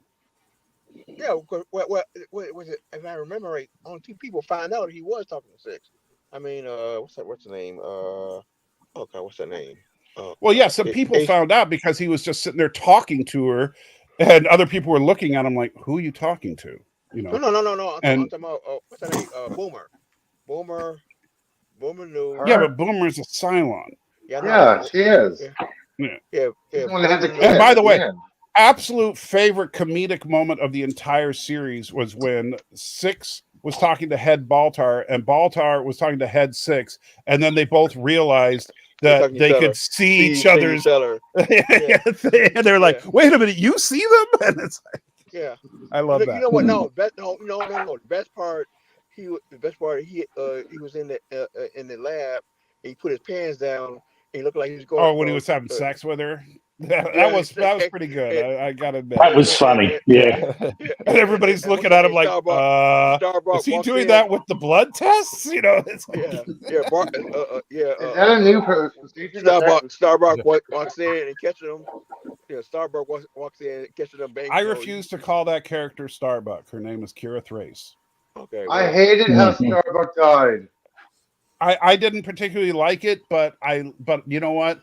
I liked her character once I could get over the Starbuck thing, and I just called her Kira because she was in the first few episodes. She was just doing a Dirk Benedict imitation. I know with the cigar and everything. And it was, and like when she decked Ty, I'm sorry, Ty would have torn her to shreds. He's an old dog sailor. He would have ripped her to shreds. Marine, not sailor, Marine. Old dog. Well, because he's a colonel. I don't know. They don't really specify that he's a Marine. So as far as their ranking system is all jacked up because there's commander and then there's admiral, but there's no captain. So they're not Yeah. using Navy ranks, but they're not using Marine ranks either. It's a mix because Well, a colonel it- is lower than a commander. Yeah. You know. Well, they actually they do. And they both serve the same service. do, They're not No, a full colonel's the They're same rank as a commander. right, but in Battlestar Galactica, a commander is a higher is the equivalent of a captain. Oh, commander is the equivalent of a captain. Yes. Right, and a colonel is still a colonel. Yeah. But then a captain is the army version of a captain. A captain, not a marine or naval. Right. Not so a naval because like version. Captain Apollo was subservient to Colonel Ty. Correct. And then so you had basically there were no ensigns. It was lieutenant, captain, colonel, commander, admiral. Well, the other thing is that there was no half colonel or no lieutenant commander. Right. Not that we know so, of. No major rank. No rank of major. Well, the original series he said was that Commander Adama was supposed to be like a supreme commander. And in the original series, commander was the highest rank. Kane was also a commander, and in fact, the interesting thing there is that Adama outranked Kane because Adama was the official commander of the fleet. Whereas Kane was not. Fleet commander. Yeah, he was the fleet commander. Yeah, but there was no such thing as an admiral. He was there was no such thing as an admiral. Kane and him were both addressed as commander. Yeah, but he should have been like at least a fleet commander, so he can have like that. But the problem with Kane, the original series Kane, we should be saying we're gonna get those call-monging Cylons. Yeah, I loved him. Yeah. Great Cylon. I'm not sure. I think you're saying that Kane had more experience than Kane. I mean, Kane had more experience than Adama. No, Kane had just been. I mean, if you go post-attack, Kane has been more aggressive than Adama. But Kane is also, and they have the discussion because Adama tells him, you haven't been, protecting 220 civilian ships that are unarmed. So of course, if all you have is a Battlestar, and a Battlestar is more than a match for a base ship. So if all you have is a Battlestar and no civilian ships to protect, you can absolutely go on the offensive. But which is what Kane did. But hit and run and just constantly keep them knocked back. But and the reason that the Cylons never went after the Pegasus was because they were all chasing down Galactica. They didn't know about Pegasus. So they were just going after that one base over and over and over, and every time the base got built back up, they knock it down again. And that's easy for a Battlestar. But Adama outranked Kane, even though it's just like how you have they don't really spell it out, but if you look at their medallions and everything, it's just like you have vice admirals and stuff like that. They're both commander, but clearly Adama was the senior commander. They do. Who was the better commander? Kane. I'm trying to remember how they did. I think it was because he was on the Council of 12. Yeah, he was on the quorum at the start in the first episode. Yeah, and so was Boltar. Right. Mm-hmm. Yeah, Baltar was also on the council, but of course, who was the better Kane? Who was the better Kane? I think Lloyd Bridges was a better Kane. Don't get me wrong. I think that what's her name? Was it not Lucy Lawless? Michelle Forbes. Michelle Forbes. Who was Kane? Was it Lucy Lawless? Michelle Forbes. Michelle Forbes. You're that's right. Lucy Lawless was the one of the Cylons. Right. But with Michelle Forbes, I think she did good as Admiral Kane. But I mean, if you want someone that feels like an old dog sailor, Lloyd Bridges nailed it. Lloyd Bridges felt like a military commander to me. Kane in the remake honestly felt like a women's lib poster to me. And I'm not trying to be mean, but that's just how she came across. I know she acted tough, but it felt like it was an act. But see, Michelle Forbes has had quite a few roles like that, because the role that she played recently in New Amsterdam was very similar role to the Kane role, the bitchy, hard-nosed woman who eventually gets outmaneuvered. You see, Yeah. and I also got to say, when they did the Razor movie, while overall I thought that Razor was really good, I also have to say I that have it. I think it was a cheap shot to make Kane a lesbian. Oh yeah, Because that was so going into the stereotype. Tough Yeah. woman has to be a dyke. yeah. You know, I thought that was a mistake. You know what? Um, No. The bigger mistake she did, she turned down the role of Deep Space Nine.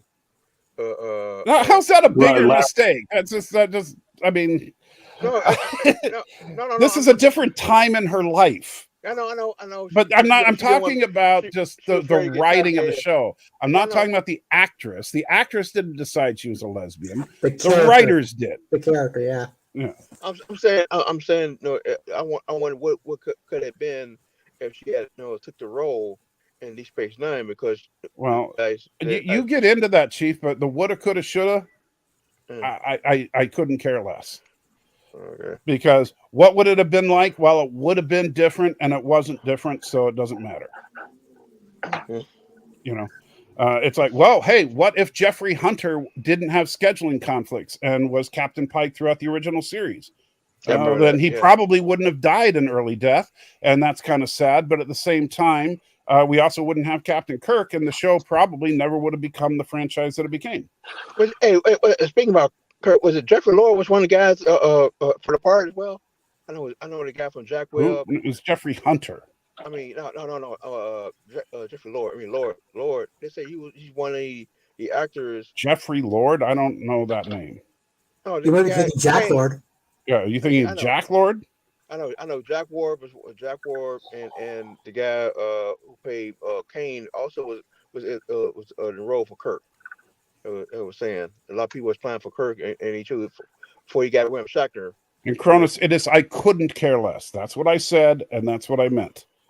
The I could care less. Every time someone says that, I want to punch them in the face.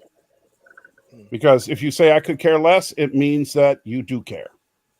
I was saying was when Gene was trying to find an actor to play Kirk, Lord was one, Jack Warner was one, and before he picked William Shatner. That's if I remember the story was. I don't get into the behind the scenes drama stuff very much, so I genuinely don't know. But like I said, I'm kind of glad, even though I'm sad about what happened to Jeffrey Hunter. But at the same time, I'm glad for the fate of Star Trek that William Shatner took the role, because Trek would not be Trek without Kirk. Not that there was any, not that I have a problem with Jeffrey Hunter, but at the same time, Pike was a very flat character in compared to Kirk. And honestly was just not that interesting a character. Kirk was dynamic, he was interesting, and unlike Pike, he was ready for action. Where Pike in the very first episode is like, oh, I think about retiring. I don't like this job. It's like, that's not a show. Well, to paraphrase Salty, with Kirk, I don't get in the backyard drama.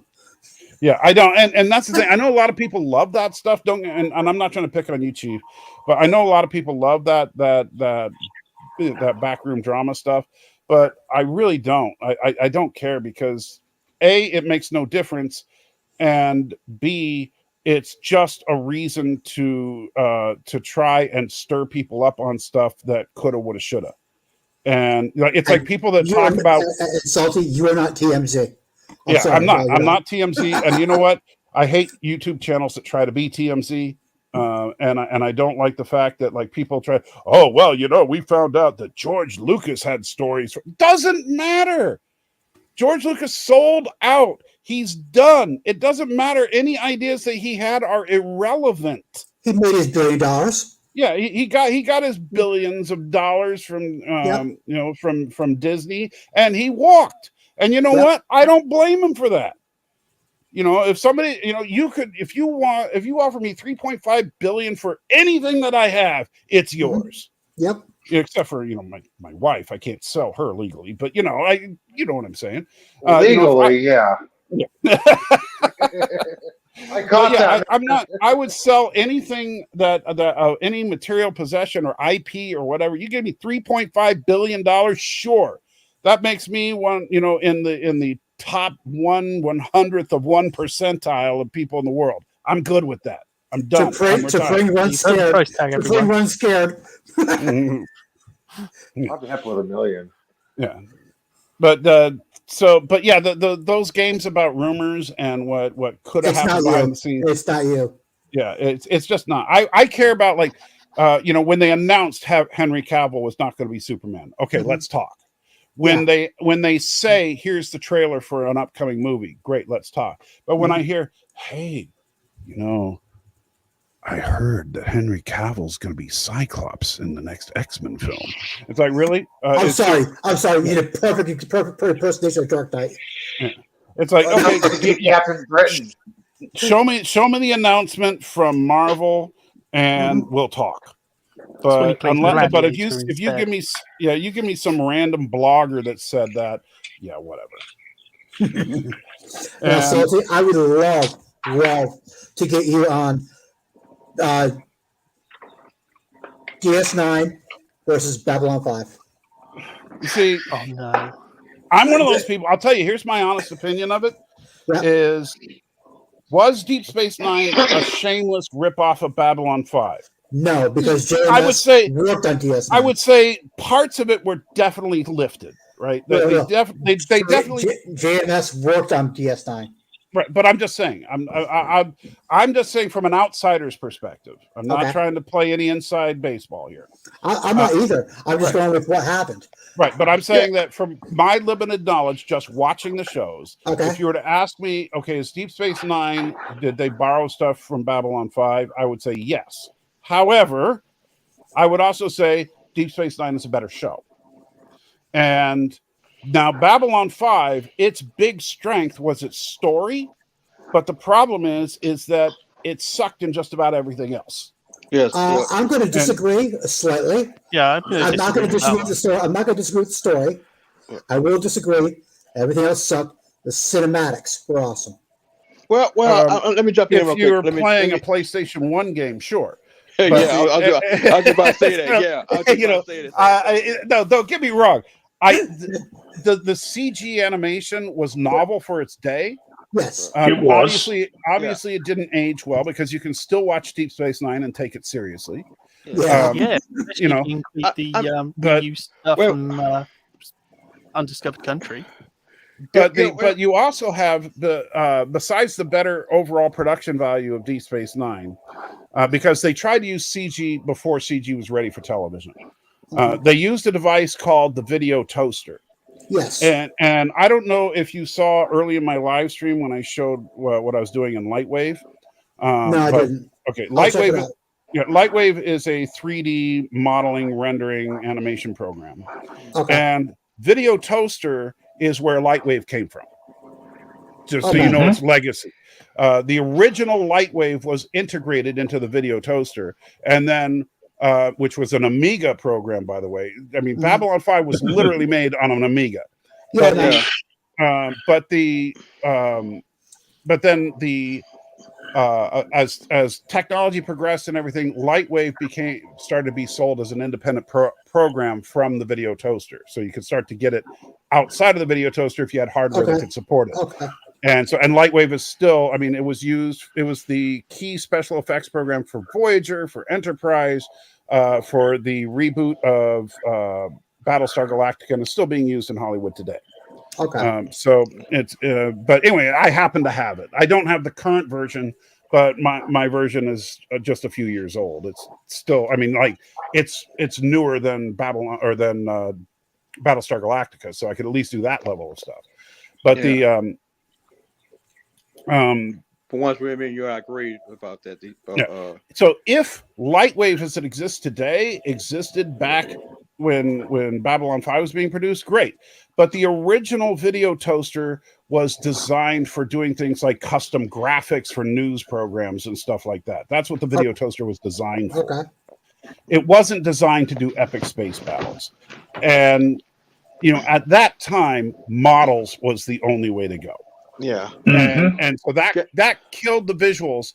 But then this is the other part of it. So you have the exterior stuff that people can argue whether they think the novelty of CG is great or whether they think the cartooniness of it takes them out. But the bigger problem is take an honest, critical look at the sets. They suck. Absolutely. Like their CIC looks like it was made in my living room. It's it's just laughable. These sets, they look more cheesy. Cardboard than Star Trek the original series. And if you look at them with and I'm saying I know we have that rose tinted lens because we love the show, and I love the show. Don't get me wrong, I don't hate B5, but if you look at it with a critical eye, just try to look at it objectively. Those sets were crap. The acting was stiff all the way through. And but it wasn't. But that's not what the focus of the show was. The focus of the show was story. Okay. Yeah, it was. Then, okay, if you're gonna say that, the focus of Trek is character. By the way, then how does that explain the graphical sort of downgrade that DS9 took between season 4 and 5? Because if you look at Way of the Warrior, you mean a war, and then you look at the Jem'Hadar attack on the station, was it the end of season 6, middle of season 6? The effects look terrible. And then after that point, they just keep recycling it over and over. And you see that explosion of Undiscovered Country over and over. I think you're looking at the rise of Les Moonves and the cut of the budget. And so I don't think that they had the money to do it properly. And even if they did, maybe they got lazy or whatever. Maybe they were taking things for granted. They were trying harder. But I still think that Deep Space Nine at its lowest looks better than Babylon 5 at its best.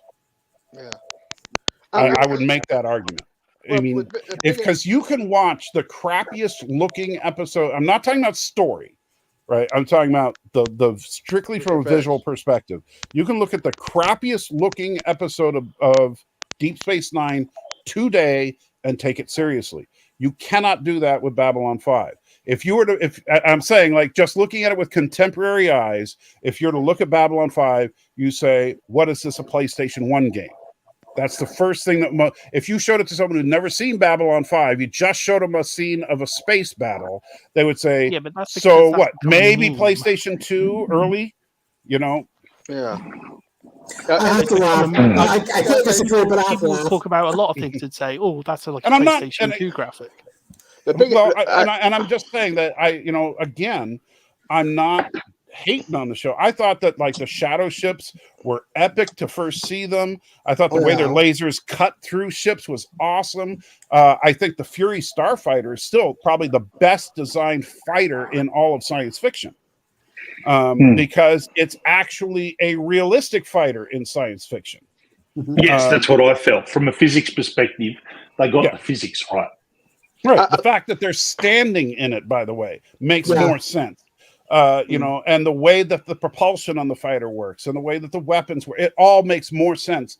But when I look at it, I can't not kind of giggle a little inside, And I'm sorry, Thomas. I know I'm not paying close enough to the chat, but I'm trying to wrap things up, but Chief Cook won't let me. What, Chief? Oh God. Okay.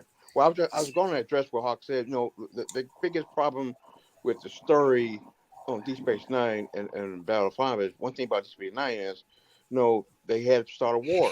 The main idea of Deep Space Nine, they're supposed to go to explore the Gamma Quadrant through the wormhole, report their findings, and come back, go back and forth, and this idea of this species, Jem'Hadar, didn't want people across the run. It didn't make no sense. It just I'm saying like it would be like Border Wars come out, but I think that really a little bit it made the rating go down a little bit because Lobby didn't want to see the war like that. Well, Star Trek was never a war show. Yeah, it was a military show, but not a war show. No. I'm talking about Deep Space Nine. I'm talking about. Right, but Deep Space Nine is Star Trek. Yeah, I know. I'm talking about sport. The key idea was they're going to sport Gamma Quadrant with smaller ships. That was the idea. Smaller ships, they go outside, see what's out there, report they find it, come back to Space Nine, and report they find the we Star know Trek. we know what the mission was. Yeah, it just went off rail a little bit when all of a sudden we had Jimmy Dar comes out, comes out of blue, and just go ahead. But Chief, if you're going to talk about story, I'm sorry, there's no comparison. Babylon 5 wins that category hands down. But I think that Deep Space Nine wins every other category. Yeah, that's the problem. All right. Yeah. Well, if you're wrapping up, Salty, I will finally say goodbye for the afternoon. I had to go off and do something else for a bit, but I've now got something else to do. So Absolutely. If I don't catch you guys again before, have a great Christmas. Thank you, or whatever you call it down where people flush the other way. No, we still call it Christmas, and idiots use Northern Hemisphere decorations. I'm always a big fan of. So, what you guys like a kangaroo on top of the tree, right? And that one, and there's koalas in it getting high. It's a wallaby. Wallaby on top of the tree. No, okay? my personal Christmas tree is a gum branch spray painted gold in a bucket full of sand. Oh, don't lie. His tree is a cactus with a can of Foster's on top of it. Or we don't have as many cacti as you do. Or Stephen, do you hang your tree upside down? Yeah, they hang a tree from the ceiling, and then they dip the tip into a can of Foster's. Yep. Nobody drinks Foster's down here anymore, dude. You can't lie to me anymore. I know. Oh, jeez. No, anyway, actually, we talked about this before. I drink Guinness. I'll make it just so everybody knows. Yes, I'm kidding, Stephen. We and only people that really understand Australia understand this. This is an actual fact about Australia. The Australians have a very advanced sewer system. It actually separates, like when you flush, it knows the difference between if you peed or you pooped. And so if it's true, and Stephen will back me up on this. It's absolutely true. And so what happens is if you pee in Australia, it flushes to a certain receptacle tank that is then dehydrated down, boiled down a little bit, and then poured into cans for Foster's and shipped to the United States. No, I thought that's what happened. I actually thought we were sending it to Miller. No, Miller gets what happens is Miller made a deal with the Australian government a few years ago because they got unboiled piss. You see, so Foster's is like boiled down, so it's nice and strong. But Miller, they get the unboiled piss and then they dilute it down with extra water. Okay, yeah, that's so Salty. Would that mean that would that mean cores that is the froth off the top is cores? Yeah. I think, yeah. Oh, dude. But you don't even trust me. You don't want to know what Bud Light is. Oh, that's horrible. All I can say is go to your local microbrew, people. See you later. Guys, remember, you are the salt of the earth. I'm the salty trekker. Australians pee and we drink it. Shit. That's what we learned for Christmas this year. Shit. Bye. Shit.